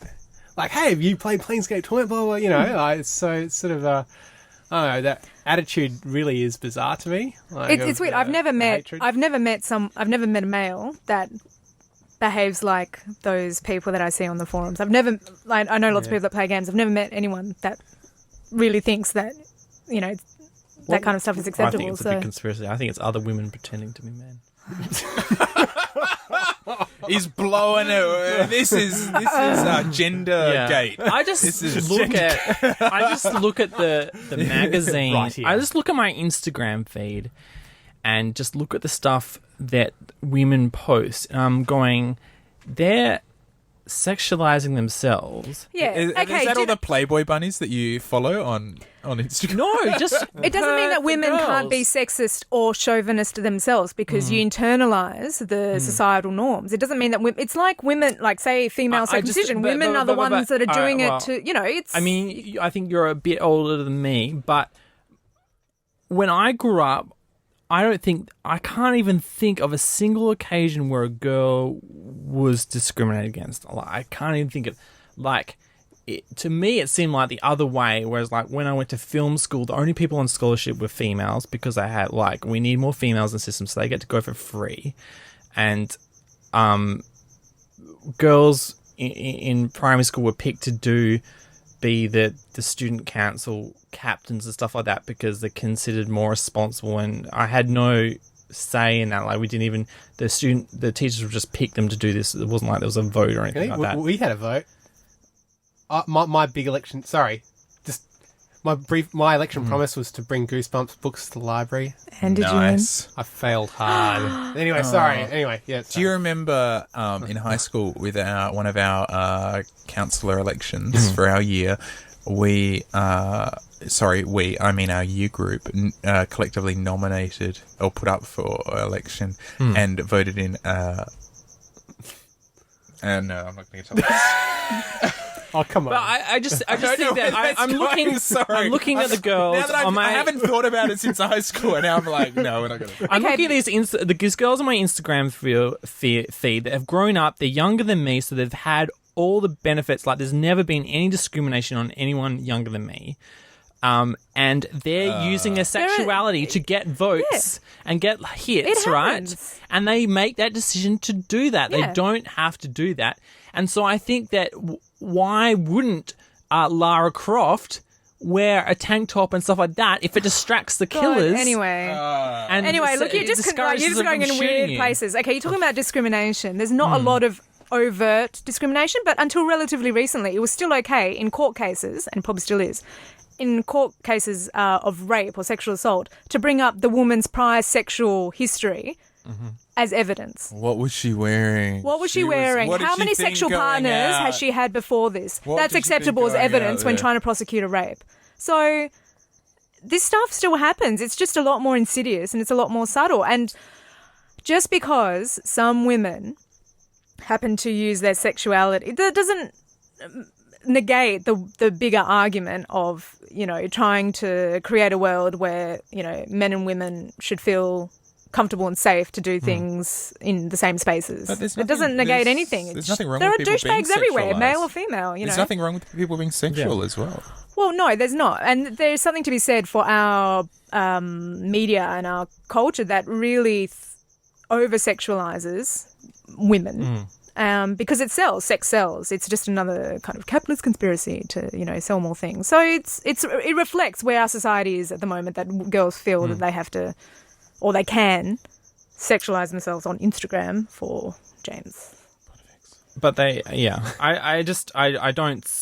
can see it in maybe generations ahead of us, but below us, I just don't see any disadvantage that these people have at all. I don't know. It's subtle. Depends where you are, I guess, too. Like, People just care if you get the job done. That's all they care about. I don't think that's true. I don't think think that's attitudes to women in powerful managerial positions are different. Like the same Yeah. qualities that you would expect But you've also got to, that I a mean, male to have. the classic, and this is a real blunt tool for looking at things, but I find it kind of useful, and your mileage may vary, so be warned. But classically, we look at women as sex objects, and their value is construed from their ability to be sex objects, and men's value is judged by them being success objects. So we have these role models within our culture of men being the breadwinners, men being successful, men being good at their work, and that women are supposed to be attractive and good housekeepers. And you look at this extending beyondwards. And so, like when Jules is saying, women in high-profile positions within industry, the attitudes towards them are often quite disrespectful. She's really pussy. I was trying to say pushy. And I've had a glass of wine. And I overemphasized. I said bushy, and then I said pussy. Yes. I said she had a bushy pussy. oh man. All right. So she's pushy, she's forceful, she's rude, she's arrogant, and then you kind of think, well, if that was a man doing those exact same things in that exact same position, you wouldn't say that. You'd just say, he knows how to get the job done, or he knows where he's going. And then if you look at men who are overly sexualized, you see a huge distrust of them as well. So, this notion that the media loved, and another, catch buzzword of the metrosexual, the man who takes care, has an aesthetic value of himself. There's always been the distrust of the dandy, the man who is foppish, or the man who has a slightly feminine aesthetic, the man who values his appearance. There's always been a distrust of that, or any slight gender blurring on the man's part. So, when men you look at women who are successful for being sexual, that is sort of fine. And you look at men who are sexual, but primarily they're successful, that's also fine. But it's when there's that crossover, or when a woman is not sexual at all, but highly successful, there's a great distrust of that, or vice versa. So it's a blunt tool, but I think it's useful for kind of unpacking a lot of these problems that we see. But it's like even in, even like today in video games, like Nathan Drake in Uncharted, he's the male equivalent of Lara Croft, but Who's the female equivalent Of Indiana Jones. yeah. But he's the first video game in history where you jump in the water and he comes out and the shirt is slick and it's sticking to his body and you see his six pack and it's a half tuck, so it's half tucked into his thing and his thing. And then you would look at Gears of War and all these big muscly men and they're the same stereotypes of men as just these women are. Like, there's not much difference. But those men are Didn't notice any portrayed of that as playing functional. You were It's- too busy it's- staring at it's the bottom. men- No, I was too portrayed busy as playing the powerful for game and enjoying the story because it had a functionality. female Yeah. story editor. So. So strength and those sort of physical strength attributes are useful. It's in what women. Sorry, it's what functionality. men want to be. Yeah. It's aspirational. And the women are what men want the women to be. Yeah, they're not about Well, what women want to be. And And why Lara I'm saying Croft bring up isn't- Instagram is that these Yeah. girls are what women want to be as well. Yeah, because they're being told that because it cycles through itself. I and know. It's not to be that, to be all these successful. My niece magazines- wants to be a reality TV show star because that's what she thinks is the pinnacle of female achievement. yeah. Right. That's what she's But being like told the by the media. Kardashians, the whole Kardashian thing, isn't it? Is run Yeah. by the mother of that family Yeah. who It's a project- matriarch. But what's your argument? Women choose to But have What's your- so these some women things have can chosen also this be these things can be cycles that repeat. They've within gone, themselves. I can see them when I sexualize my daughters, I can see the dollar bills coming and Yeah. they make that decision. Yeah, Yeah, so so what's it's a your- way to sell sexuality for success, right? So I'm not sure what your argument is, though. Pardon? What's But your argument? I'm saying they get the choice and they can choose Yeah. not to They sell their bodies they for choose. sex and be They intelligent choose within females. a selection Well, of constrained choices. Can I just say, so what it is, you know, in the society, to be successful, you have to be in these roles. You Yeah. know, you have to be in this role if you're male, you have to be this role if you're female, and you have to do that to be successful. I'm just in saying the is society. that good-looking people win out all the time, whether you're male or female. It doesn't Yeah, matter. well, That's what I'm yeah, saying. well, No, that's go. true. Yeah. I won't argue. Yeah, fine, we can all agree. Anyway, I was going back to my thing about like old video games. The big news on Reddit and the whole internet this weekend was this guy who I don't know how it even came about, but his daughter was going through his ROMs and she got into Donkey Kong. Oh yeah, I saw this. And Oh, yeah? and she was like, oh, why can't I be the girl and rescue Mario? And so he hacked it for her so that he could be Oh, the girl. really? Yeah, well, someone did that with Wind Waker. They turned Link into a girl. Yeah. But Wind Waker was kind of interesting because Tetra was a kind of decent female character for a good portion of the game until she became the princess and had to had long hair and a pink dress and was stuck waiting for them while they went on an adventure. Yeah, because Tetra was fucking the pirate She queen. was the She was badass. Awesome. Yeah. Who was Link? No one. Some village boy. Tetra was running the show. Yeah, she was like, "Who are you, you bloody country?" Until she fuck?" became the damsel in distress. No, I think Anita's going to do. Well, I mean, tackle did you that watch shit. that? I haven't had a chance. I did, yet. yeah. Should I love It's her really so good. much. She's so great. But very focused on Nintendo. I mean, Yeah, just that. Like, I mean, there was lots that she didn't talk about, but I imagine there'll be in part the next. two's coming. Yeah. What I've been consuming, I saw Mr. Nobody, which is a film that just came out of nowhere. It's like a few years old. I've never heard of it. It's got Jared Leto. And I think it's a Belgian film. Seems to have a huge budget. It's about some guy sort of time traveling. And I can't even remember how it goes now, but it was pretty crazy. I recommend it. And Oh, 2009. the reason I can't remember how it went is because just after I saw that, went and saw Cloud Atlas, which Oh. has a similar sort of Oh, time okay. jumping plot. That was one of the first good movie experiences I've had for ages. Oh, really? So you liked it? Yeah, it was like you laughed, you cried, you got excited, and on the Yeah, edge of the okay. seat. And how do you feel about the use of? I'm not usually that big a fan of like multi. I could hear this like coming. Yeah, it's yeah. one of those ensemble pieces where I was going to ask it. there's lots of stories and different Yeah, characters and okay. stuff. The one Yeah, yeah. It's not gonna address weird thing is that it's the same cast doing every story. Yeah. Well, So do I- any I weird dig things that. arise because And they of that? forgot to cast a young white woman in it. Oh, So offensive. Oh, that's the young- offensive part of it. the young white woman is played by Halle Berry. an older black female or an Asian woman, and I guess it's a comment. I guess it's I mean, for them, it's just like, obviously one of the people directing the movie is a transgender person, so they're like, hey, it doesn't matter who plays who, you know what I mean? There's lots of males playing. It doesn't female. matter. Oh wait, the microphones can't quite pick up the eye rolling that is But going on over this side of the table. Did you see it when the Asian, the South Korean woman turns up playing the white woman, you just takes you over the That wasn't what was controversial about it. The white face wasn't controversial. No, funny the white. Or Halle Berry playing the double white standards. face woman was pretty weird as well. Yeah, well, okay, maybe this is a double standard, but I think a lot of the controversy came from having these actors playing white, Anglo-Saxon European actors playing Asian characters, and they slant their eyes with a bit of makeup and change, and suddenly they're Asian. Well, that's people who haven't seen the movie because they've got more Asian people playing. This is the most... Are they playing main roles or supporting roles? Because, it leads into this whole argument. Main roles.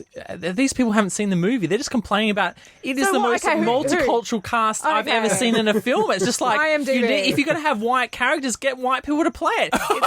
This is an outrage. There's enough white roles in Hollywood as is. We don't need all the people black should be actors complaining up on their arms saying, why are these people playing on their arms? Why should Halle Berry be playing a white woman? It's just weird. It makes you think of white chicks. Okay, what makes somebody white and black? Halle Berry doesn't have very dark skin. What's the? I'm saying, this are we talking about, Halle white Berry versus black? is a very beautiful woman, but she's in her late 40s playing a 20-year-old white woman. It is weird, okay? It takes you out of the story. And it's the same way as when, Tom Hanks is playing... No, not...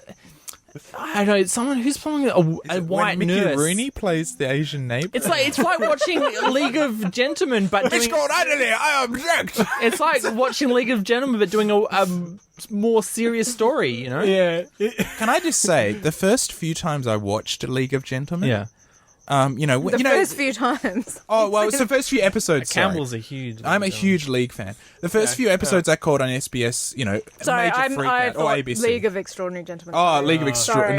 League My of mistake. Gentlemen. I did not realise that it was just the three guys. Yeah.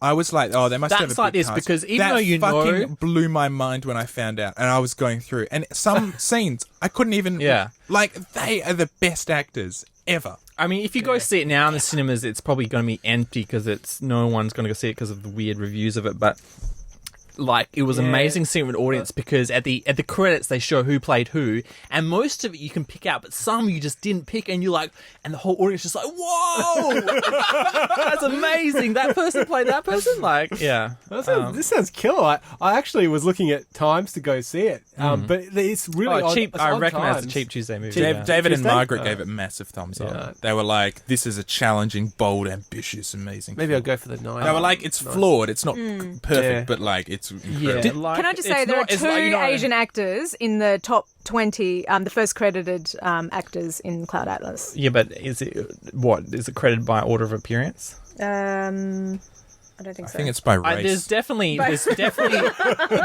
one sword of the option, isn't it? storylines takes part in Soul. So obviously everyone who is not Asian has to play an Asian person.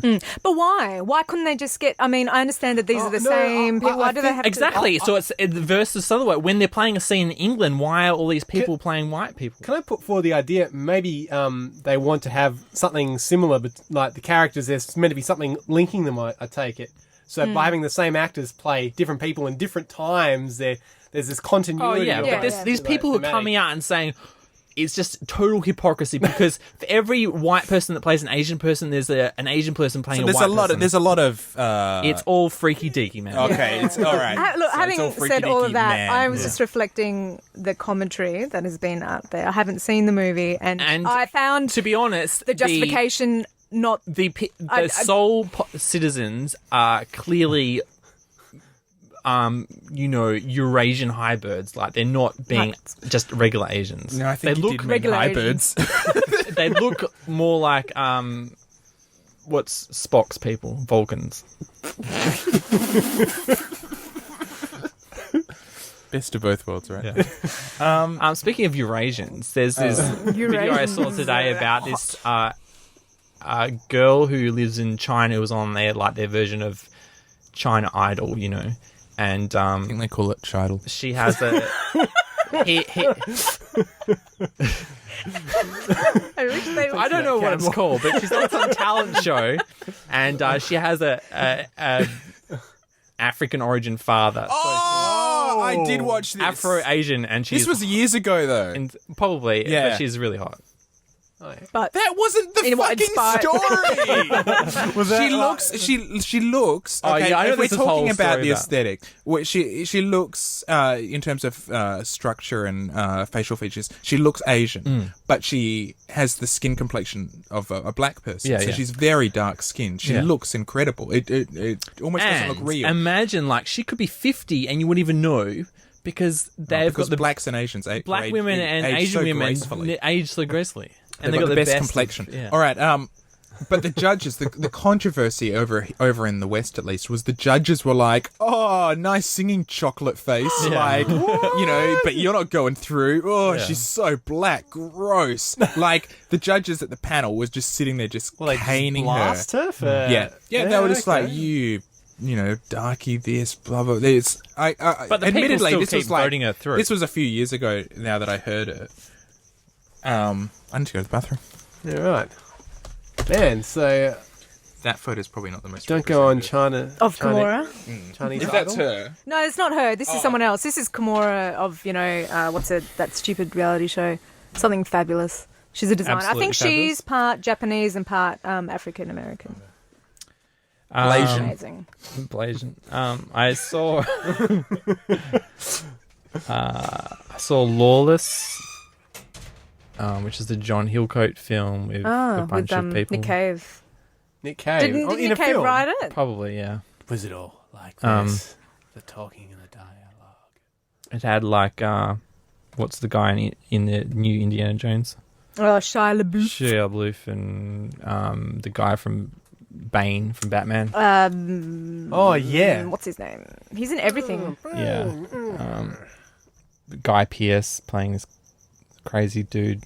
And it's actually based on a true story, which I'm glad I didn't know before going in. Otherwise, I would have hated the movie because that's the only redeeming thing about it, really, is that The story or the... the fact that it's true because the plot is so kind of weird that Yeah. it only makes sense once you go, oh, it's a true story. So obviously things that are true don't go to Hollywood sort of stories, you know. Yeah. Okay, Lawless, eh? I kind of think I'm in two minds about true stories. Sometimes they're just trying to their selling point is like based on a true story, so they're trying to make you think, oh, it could be real. Oh yeah, Yeah. Other Like times, Mothman prophecies. yeah, yeah, exactly. That. Very loosely based, kind of just dangling. And this is not really still, but like you're sort of going, why is a main character being killed off at this time in the film? It doesn't make sense. But you're like, oh well, I guess that's real life. People don't, necessarily. Yeah, it doesn't make sense always. Yeah. Okay. So obviously this was the latter kind where they. And then at the end, it's like, why are these people making this decision to do this? And it doesn't make sense. Like, I don't get their motivation. Like, they know they're walking into a trap. But in a Hollywood movie, that wouldn't happen. But I guess once you know it's a true story, you're like, oh, well, I guess people's egos get in the way, kind of thing, and they do stupid stuff. You know? Yeah. Do you think there's any filmmakers that sort of make the true to life story with people just doing? I honestly believe stupid that. Things? Well, I don't know if that's connected, but I do believe that Hollywood true stories are more honest than Hollywood documentaries. Oh yeah. I think, like, seeing the process where a documentary is made, every edit is a lie. Okay. Really? They're filming 200 hours of footage and putting it into a 1 hour film. They're making hundreds and hundreds of lies to make that film. Do you know what I mean? And They're framing the truth. when you're doing a film, you might not be telling the actual what happened, but the whole aim is to get the audience to believe the essence of the story. Yeah. Okay. So therefore, I think you're being more truthful than a documentary in that situation. You know. Yeah, like maybe documentary is more of someone's spin on something. Someone's got an opinion to say, and they're trying to project it, and people go in with the assumption, oh, this must be true. Yeah, yeah. Because it's a documentary. Rather than when you go into a narrative film, everyone's like, hey, prove to me that this is right. So you've got to... People, if you don't make an honest fictional story, people just don't accept it. Yeah. Rather than people already accept documentaries before they walk in the door just because it says documentary on the poster. Yeah. You know? People don't want to have something preached in their face, I guess. I've walked in late, but I've always got something to add. Do it. So Yeah. can I Just throw do in it. Benjamin Button? Yeah. I felt that was like truer than true. Yeah. I felt that hit some sort of, like, for me, it wouldn't be the same for everyone, but I watched that and I was like, I believed that so much, and I thought that revealed something about humanity, or spoke about something about humanity that a real story never could. Anyway. I also, with my quantum physics binge, I watched this documentary about this guy who, he's a singer a member of the band called the Eels, who I don't know, but they've got something, you know them. His dad was the sort of first person to talk about the many worlds theory in physics, where every decision you make springs off in universe, and that explains the whole Schrodinger's cat. That fixes the Schrodinger's cat solution by saying, hey, there's both a universe where the cat is alive and a universe where the cat is dead. And basically he got laughed out of physics, and he went off and worked for the military designing atom bombs. And then he died at 50, so he died when this guy was quite young. And now the BBC, I think he's American, but the BBC got him to go back and visit all his father's peers. And since he left the physics world, he's become like the father of the multi-worlds theory and well respected amongst people who believe this stuff. I think his name's Hugh Everett. So that was kind of cool. That sounds like an interesting... It's kind of like, where do you come from, tale. but just finding out about your dad's actually a rock star of the physics world. Yeah. And String theory was brought up earlier as being something that, is it Fred, just was anti. Isn't string theory becoming a bit more mainstream in physics? Isn't that looked to as like possibly the unifying theory? Oh man, it's getting late. Well, I'm probably more in the Fred camp of things. It's We need to get that other... Who's that girl you were trying to get on? I bet she'd be... Jacinta Del Hayes. Get her on. No, I think... You're gone next week, right? I'm out now. That's it. I've just signed my own death warrant for being on the podcast. Sorry. Keep No, that's okay. Keep digging your grave. So I'll keep digging. Let me keep digging. I'm so far down already. I might as well keep digging. So I mean, I don't sort of keep up with string theory, but it's sort of just at the moment just that it has. There's a bunch of actually different kinds of string theory. Superstring. Is it string theory or string string hypothesis? String. Oh well, it's a mathematical theory. Theory hypothesis. I guess the theory has been proven, but I mean to make something successful, you've got to not only be able to a theory that's accepted. You got to not only explain the stuff that's already there. You got to really say, hey, why should you should accept this instead of what you already accept, because it also shows that blah blah, and look, hey, it's true. If you do these experiments, we can, it's got some evidence for it. And they're not really at the. I don't think they're at the. Hey, look at all this extra stuff that it shows, and it explains everything you can explain plus more. So what can it explain? Is it like at 60%? So that like if it works, like it will provide a unified kind of theory. Theory of everything. Their goal is to provide a theory of everything. So there's like sort of theories which explain electromagnetism, different forces, electromagnetism, strong, weak force. There's also gravitational force as well, but there's nothing which explains the gravitational forces and all the other forces at the same time. And things work on different scales, don't they? Aren't there different scales? Yeah, so that aren't compatible at the moment. It's exactly the problem with so it's gravity again. Okay. So, you know, I mean, quantum theory is sort of limited in that it says that, you know, this is the best you can say about experiments, but it doesn't provide any further sort of interpretation, which is why you get these extra interpretations about, oh, what does quantum theory mean? You know, like the many worlds theory and stuff that are sort of, you know, dreaming about what it might mean. But quantum theory doesn't provide an adequate explanation for gravitational phenomena on a large or sort of small scale. It doesn't say anything about that at all. So that's like one of the things that, and you know, of course, gravity is like a large scale phenomena, but you know, then okay, and we've got this theory, general relativity, which explains gravity over huge lengths and large masses. But then if you want to try and explain all that stuff on a really small, tiny microscopic scale where quantum mechanics is, there's no theory that does that well or, you know, sensibly so far. So scientists are, you know, they're trying to play with stuff and come up with a... But eventually, I mean, if we keep going, Yeah. we'll find a unifying theory, won't we? Is it within I our mean, ability to... There must be. Conceptualize. Maybe. I mean, how can... Maybe. Yeah. I mean, What I don't understand... Okay, so scientists are quite conservative, so we never like saying, yeah, definitely. Oh, you know, well, about look. anything, but- I mean. No. Okay, so you've got... Imagine this is the whole thing. Okay. This is the everything, how everything works. I don't know. Okay. And yeah. we've got bits of it, Yeah, okay, yeah. right? But it's just kind of interconnecting components. So we Yeah. don't have every part of the map. We've got Yeah. bits of it. So, But eventually... yeah.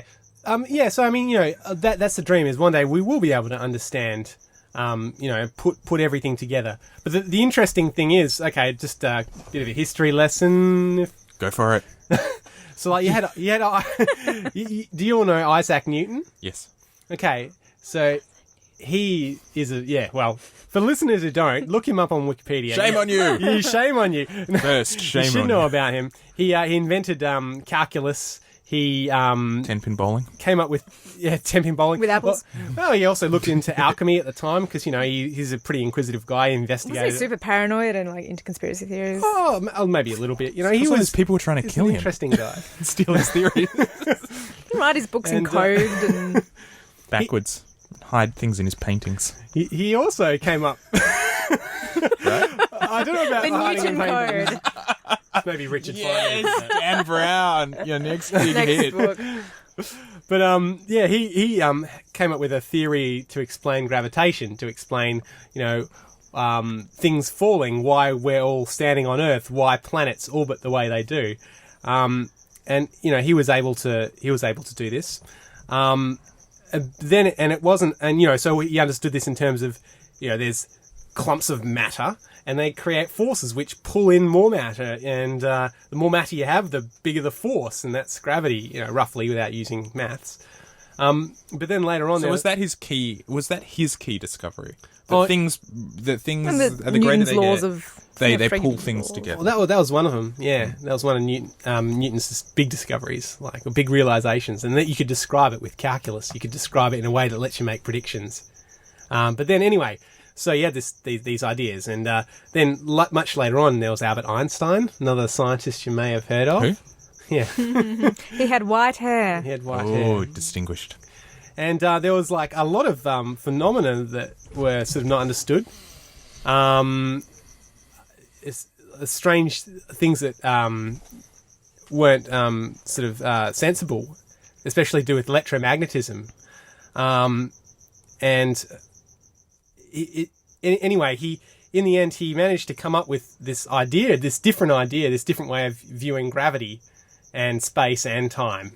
And, you know, in a sense, saying that space and time were sort of more one thing than two separate things. And Space-time. Space-time. And that gravity was something that distorted space-time. So he came up with this different way of viewing it that allowed him to explain different things. Like, for example, the level we're at on Earth, time passes. Say if we had a clock down here and we had a clock orbiting the Earth in space, the clock down here would run slower compared to the clock orbiting the Earth up in We space. spoke about this, didn't we? Yeah, are you older or You younger? came up to me, I think, at work, and you said, "Does here's some- time speed up or slow down the density, heavier the gravity or whatever?" And I was like, Wow. It's one or the other. I don't know. Why didn't you know? I expected you to know. I come to you with these questions. Slower down and- here. Slower, so the And- denser the gravity they have. Well, we figured that out because we were talking about event horizons on black holes, and we were saying, doesn't time stop? So, anyway. Yeah, we totally figured. We did. We were like, I know enough vague pop culture physics. Well, that's the point, I think, is if you can survive being sucked into a black hole, the time from you entering it to finding the end would be to the infinite of time. Isn't it? You can actually survive entering a black hole, and for you, and locally, time would be normal, but, relative to something that's happening on the outside, it wouldn't be so. But, yeah, so, and GPS has to account for this effect. Does it? Yeah, or else it wouldn't work. It has to account for this time dilation effect. Anyway, so the whole idea... So, anyway, my long-winded thing was getting to the point where sometimes, in order to connect things, you have to understand things in a totally different way than you currently understand them. So it's not necessarily just jamming two things together. It's like this new synthesis, this new way of thinking about it, which is what I guess scientists sort of reckon might happen when they manage to figure out, hey, everything works because it's actually... I think Campbell's on the picture. verge of figuring it out. No, I'm on the verge of freaking out. if we've sent space probes into space, right? Which we have. Sorry, I don't mean if we have. I mean we have. In case this is news to you, right? And they're transmitting messages back to us, information in waves. Aliens, yep. But they're passing through the solar system, and the gravity fields are irregular, which means the time space is irregular, right? So it's going through potholes of time space where it's being slowed and sped up. How does that affect the ones and zeros and things that are reaching us? Okay. The speed of light is always measured to be the same, no matter where you look. So it's not affected by gravity? No, it is, but its wavelength is affected by gravity. So the colour is affected by gravity. That's why things receding look red? Everything... Brian Cox talk. Yeah. yeah. But the speed that we always measure is always measured to be the speed of light, which is kind of freaky because, I'm measuring the speed of light coming at me to be a certain speed, but then if I run towards it really quickly, I measure its speed as being the same, but it turns out time and space are bent to, Yeah. or they distort so that you always measure the same speed. That's one of the things about special relativity. But But basically what you're saying is that dogs can read your mind. and James has the truth at the end of the day. There we go. Maybe that's the unifying theory of everything. Yeah. James's theory of everything. So sending messages back to Earth aren't affected by the space-time... Oh, I mean, there would be, but it's very small. and because they're traveling, a lot of space is relatively empty. Yeah. But I mean, if you're next to Jupiter and you're sending a message back, surely that's pulling things in, or if the message has to pass by Jupiter, if it passes is by, it getting all wobbly along the way? But it's not a black hole. What happens is light follows. So if you have gravitation in an area, it'll bend the path that light travels. But it'll bend, but it'll when it leaves the gravity field, it will bend back again. Straight. Actually, that's not entirely true. You can think of gravity like a lens. It will bend light.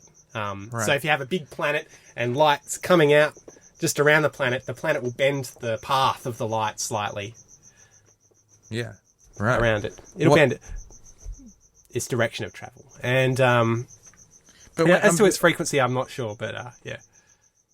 Okay. But these effects are quite small. You need huge masses normally or very sensitive equipment to pick them up. Okay. So, or else they'd be a lot more noticeable and people would have been freaking about them a lot earlier. Because gravity is a super weak force, isn't it? You need a lot of mass to make a little bit of gravity. Yeah, you do.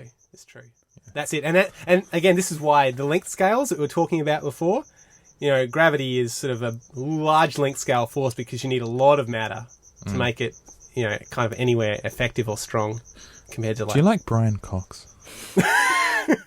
Brian Cox. I don't really read or watch much of his stuff. Or listen, because he's a number one pop star. Or podcast. Podcaster? Yeah. No, there was this fantastic talk I was watching on YouTube that he gave at a university where he was talking about the forces of Yeah. the forces of physics and everything, and he was saying that gravity, although it's one of the more common ones that we encounter, is incredibly weak. Yeah. And he was saying we often think of it as very strong, but as an example, he just sort of lifted up this glass and he sort of said, the whole of the Earth is trying to pull this glass down. Yeah. Yeah. And I can just sort of lift it up, and He's he's saying it's a small amount of mass, but I can defy gravity and I can jump, and and I just thought, I was like, wow, I never thought of that. Yeah. Like all of Earth is trying to pull you down, Take and that. you're walking along. It's like amazing. Next time you're walking, you got to think about that.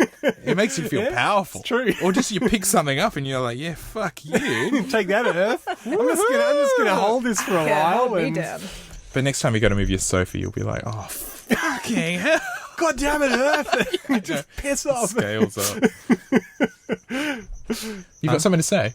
Didn't get to talk about what I'm consuming. You watched Cloud Atlas. Yeah, it was. Well, that was just rushing through that bit to get what I've been really consuming. All right, what have you really been consuming?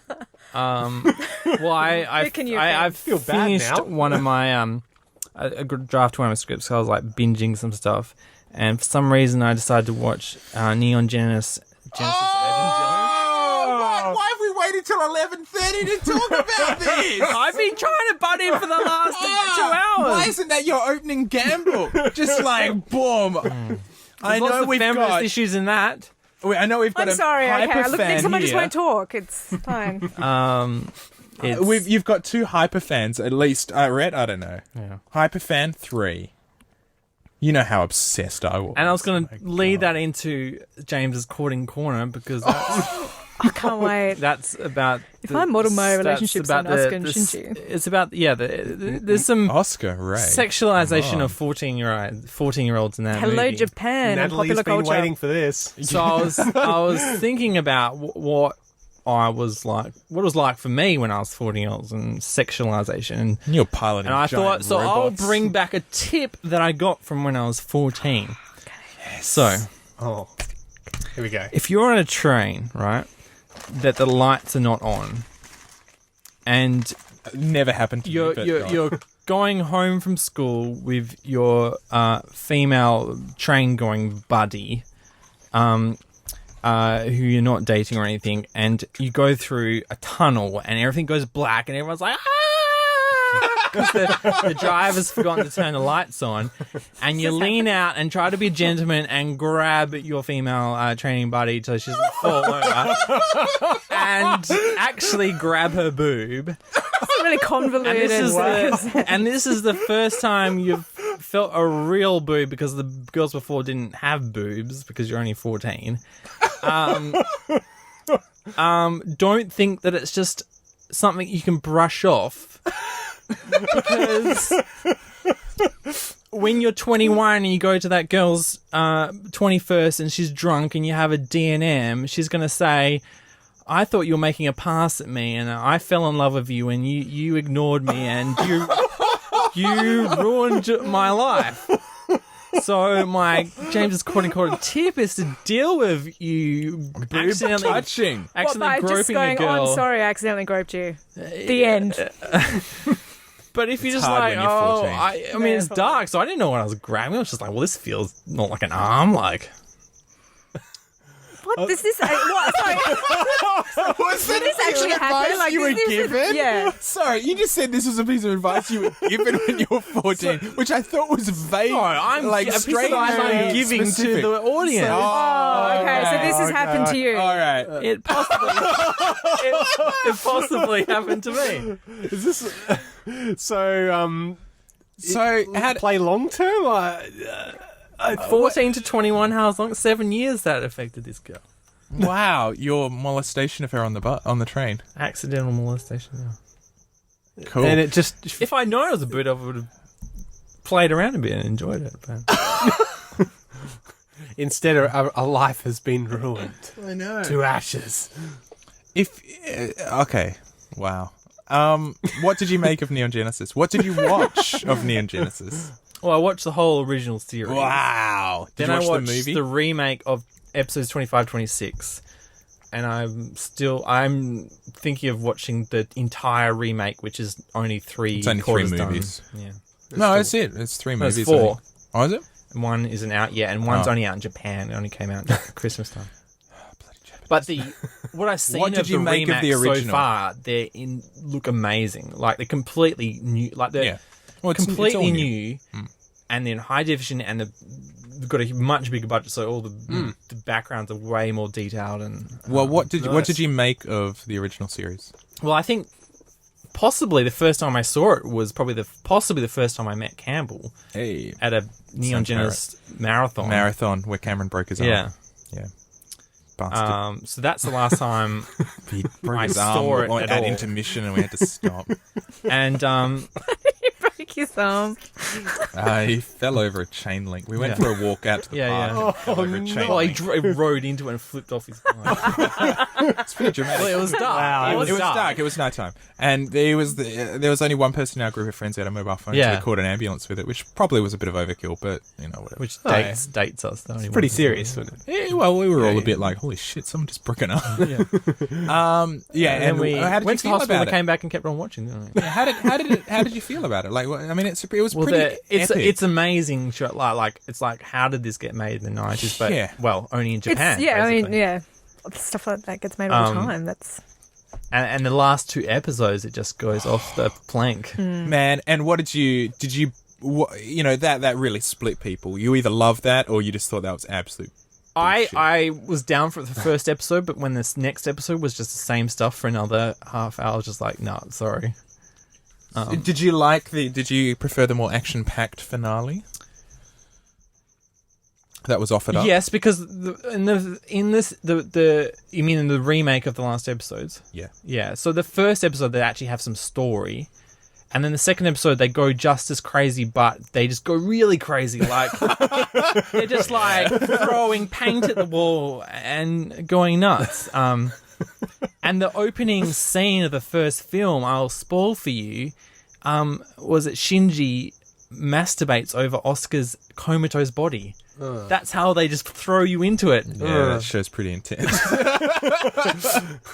These are 14-year-old Jesus. kids. I'm like, what the hell? Yeah, that's what they're like. Though. yeah, but this is Japan. They have a So you I'm know, interested to see if it gets more extreme in the remake. I watched the first film of the remake. Have you watched any, Jules? Yeah, the TV show, not the remake. I haven't seen the remake. Oh, okay. That's what I mean, sorry. I knew sorry, you were a yeah. fan of the original series. I watched the first film of the remakes, and I was like... Because what I love... It's like they compressed it all. You know, they've taken 10 episodes and gone... and made it the action-packed series that it was kind of never supposed to be. Like, that's what I loved about it. The cicadas, the silence, Yeah. the characters just, like, standing in the middle of a street for, like, 2 minutes. My favourite scene in the whole fucking series was the elevator The scene. elevator, yep, I know exactly That what is you're talking just about. like, not even in that series. That's just one of my favourite scenes of motion picture ever. And it's not even motion. Yeah. The characters stand there for it was how funny long does it bec- go for? 2 minutes? A while, because it was funny, because I'd sort of lost interest in it, and I was checking like Twitter on my phone, and then I realised what was going on the screen, and I put my phone down, and then watched another 5 minutes of nothing. But I was captivated. Yeah, What's because you're gonna like, happen? what's going to happen? What's going to happen? It builds up and it builds up and it builds up. Just kind of tease you. Oh, it's just powerful. I love the... I think that's one of the first films that really taught, or series or motion picture experiences that really taught me that the power of silence and space. And so when things happen, it's all the more powerful and exciting. Like when the angels attack, there's an actual like holy shitness, and they're freaking out because most of the time they're just like standing there like. Oh, I'm so depressed. Yeah.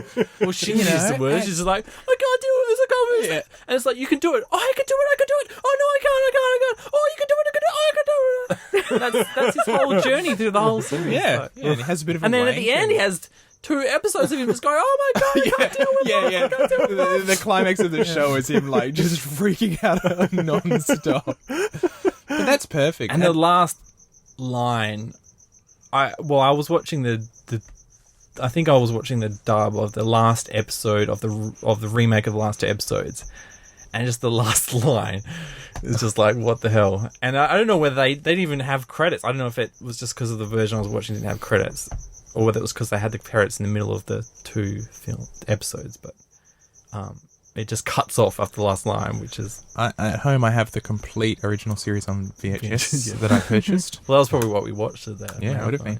Yeah. What are your memories of Neon Genesis?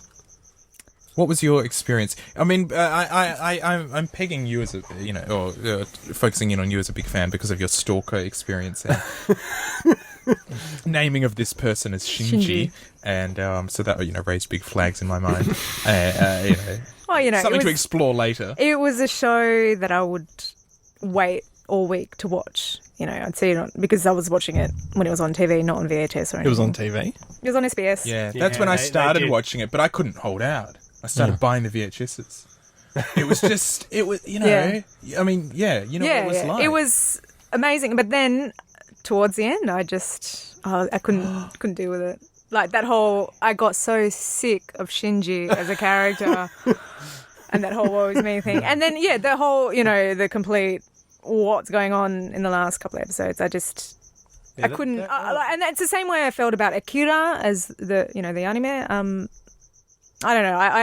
I need a story to make sense on some level, and I felt like it didn't towards the end, and I just betrayed everything that I don't know. I have ambivalent feelings towards it, but it's like the end of Lost. Except fuck I'm curious to know if they've toned down Shinji in the remake, but I'm really excited about the remake. What were your experiences? Reminiscing. Yeah, similar to Julie. I mean, I just remember really strongly the last episode or two, and there's a bit of confusion there. But it was, it was always good to look forwards to, like just holding out. Yeah. Then, dark, everyone else has gone to bed. Like, I'm going to watch Neon Genesis. I enjoy like every single version of Fly Me to the Moon at the end. Started watching Battlestar Galactica. I've watched that. Is so. That seems to me like so inspired by. I haven't watched the original Battlestar, but that seems the newer version seems so inspired by that. What's it called? We're talking about Neon Genesis. Yeah, with the angst factor especially, it just keeps ramping up. Yeah, I think someone posted this funny comic about Neon Genesis recently. I can't remember what website it might have been Oatmeal or something. But and it was just a parody, just a one-page comic of Shinji's father going, Shinji, I'm your long-lost father. I run this robotics corporation. Here's a giant robot for you, and here's a super hot housemate for you to live in, and you can, here's 2 other hot co-workers for you to live with and have. Oh yeah, and there's a Shinji's penguin. like, I hate you so much. And it's like so true. That sums up the whole series. Yeah, because as a viewer, you're just like, what the fuck is your problem? I don't think I could watch it again without being really angry with these kind of, the weird sexualization of young girls and with a lot of Japanese anime characters though.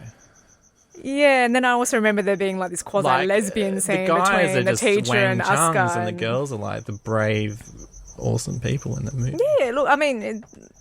but I think I think it's a really interesting show because it has a complexity of characters, of psychological conditions, of interpersonal relationships, and not everyone's perfect, and there is that sort of fan service element to it, unfortunately, which pops up, which at the time when I was 14 was like the coolest, but now looking back it probably would date it terribly and be a bit cheesy, but I think it was, for me, it was one of those kind of fundamental texts to growing up. It was like that. It had such a huge influence on me, and I totally bought into the ending, the nonsense ending. I was so there 1,000%, ready to fight in the playground over like that being the best thing ever.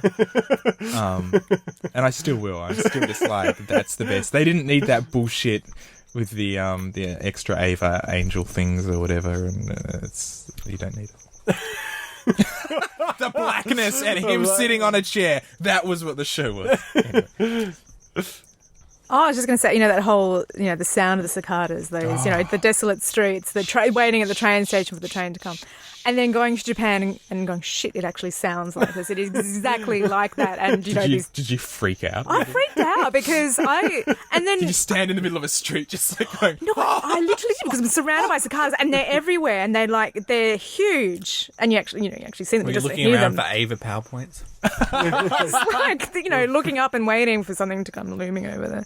The was buildings to slowly weird. descend at sunset.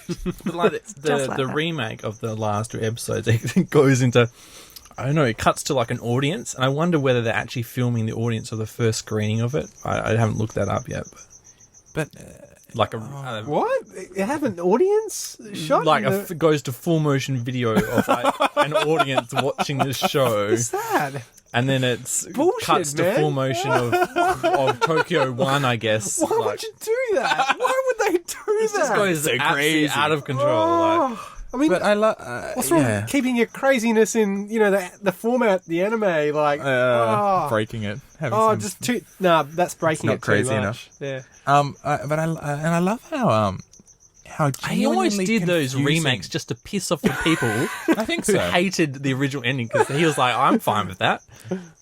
He got all these death threats. Yeah. What, There were really? Major death threats when the first 2, when the TV ending came out. The studio and him specifically received death threats. Heaps of them threatening phone calls like, you ruined everything. But it wasn't Like J.J. Abrams and It Lost. wasn't. I sent a couple It's of like those. they had defeated the angels, so it was like an epilogue. Oh, we didn't really get to see what happened to Oscar, but everything else was sort of resolved. Well, I just loved how confusing it all was. How much it made you work. Like, and there weren't clear answers. I'm terrible with names, so I've forgotten. Who was the cool, like, secret agent dude that Misoto was kind of sleeping with on and off? Oh, I can't remember. Kaji or something. Kaji? But you'd sometimes cut to him doing things, and it was never fucking explained. He'd just be, like, hanging out somewhere chatting to someone and then walk off. And even as a major fan, like, I'd watch through, I'd take, I even took notes. I was like, Timeline, flow charts. I was like, what is this? Because I was like, why? Into anything. Why have they chosen to show me this scene of him sitting in like a temple chatting to an old lady, referencing some project that's never talked about again? Campbell, if I walk into your home, it's just going to be like this wall. With red strings kind of attaching various... wireframe. I'm on the verge. Blow this open. Yeah. It's 2013. I'm almost there. I can break through. A unifying theory of everything. But that whole so I've been on Cele project and all that stuff. a very strange week. So I might still before I have my watched Ava Cloud shirt. Atlas, which is Cloud Atlas is pretty crazy as well. I watched The Fountain with the commentary, which I downloaded the Fountain. commentary before I went like 5 years ago, but I've never bought the DVD to sync up with the commentary before. And so that I think it's the only way I can rewatch that movie is with the commentary, because I find it like I was just, even with the commentary, I was like emotionally just distraught watching that film. It's pretty intense. And so then I did that. I was digging out photos of my dead dog. I was watching this Neon Genesis thing, which is like this erotic thing, researching quantum theory, going on like, whoa, it's just been an your insane concept of reality journey must be throughout very it. Yeah. fragile at the moment. Today I was just Very buying fragile. the Paddy's things. I was just like, It's all you could do. the bread things. I was just sitting there going, what is I'm sitting in a supermarket trying to buy this bread. What is the point of my life? Like, Oh, man. Yeah. You got Take it pretty- easy. Do you I need think it's to also finishing ring the up draft of Beyond the script, Blue? because you're in that world of the characters in your script as well. So you come out of it and then you're just hit by all this stuff. That I think we should spend the next week watching Who's the Boss. yeah. My partner and I, we went to the video store, and we this was years ago, and we got out. I think it was we only got out 2 films, and I chose The Fountain, and we started watching that, and it was too intense for her, so we had to stop it. It was all the cancer stuff and all of that. It was, it's a really emotional film. And Oh, it is she hates intense. those guys. Sorry? She hates those intense films. Oh, she doesn't hate them, but she has to be in the right mood. And it was Yeah. she was just feeling overwhelmed by it. So we stopped it. Put on the film that she got out, The Bucket List, which is another film about cancer, but like from a completely zany angle. Oh, and we were like, whoa. We didn't even realize. Too abrupt. Yeah, 2 cancer films in one night. It's quite funny. Have you seen 50-50? No. We watched Easy A this week. Oh. Ooh, didn't like it. You didn't like Easy A? really didn't Loved like Easy it. Oh, A. I thought you would love it. No, I know, and I was surprised because I remember you telling me I'd love it. What's wrong with Hated Easy it. A? It was so by the numbers, paint by numbers, but the whole time she was like winking at the camera like, like, get it? It's like as if, isn't it funny the way that like the books you read in high school are always the one, just like in a movie, and you're like, what? So you're just doing the exact same shit that every high school film does, but telling me that you're doing it? That doesn't make it any cleverer. Yeah. Doesn't it? No, it didn't work. I was like, that's not clever. You're not deconstructing it. You're just doing it. And telling me you're doing it. I'm proud of it. Yeah. That's Anger. An angry face. What's 50-50? Oh, it's Joseph Gordon-Levitt movie about a character that has cancer. No. And his chances, his diagnosis is 50-50. No, it's 50-50. And that's just a movie about cancer. But it was really interesting. Is he to still watch. an alien from another planet? Is he playing the same character? Third Rock to the Sun. Because he's only ever played that character since. In Inception. In the one where he's In the Batman. bike courier. Wasn't he an alien in Batman?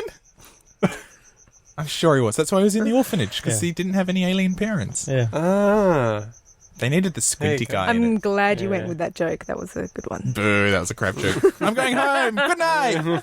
Remember me for my good jokes. Thanks for joining us. This has been Fangin' Around. You can find us Oh, at, James sounds depressed with how this is going. Dude, ring up Beyond Blue.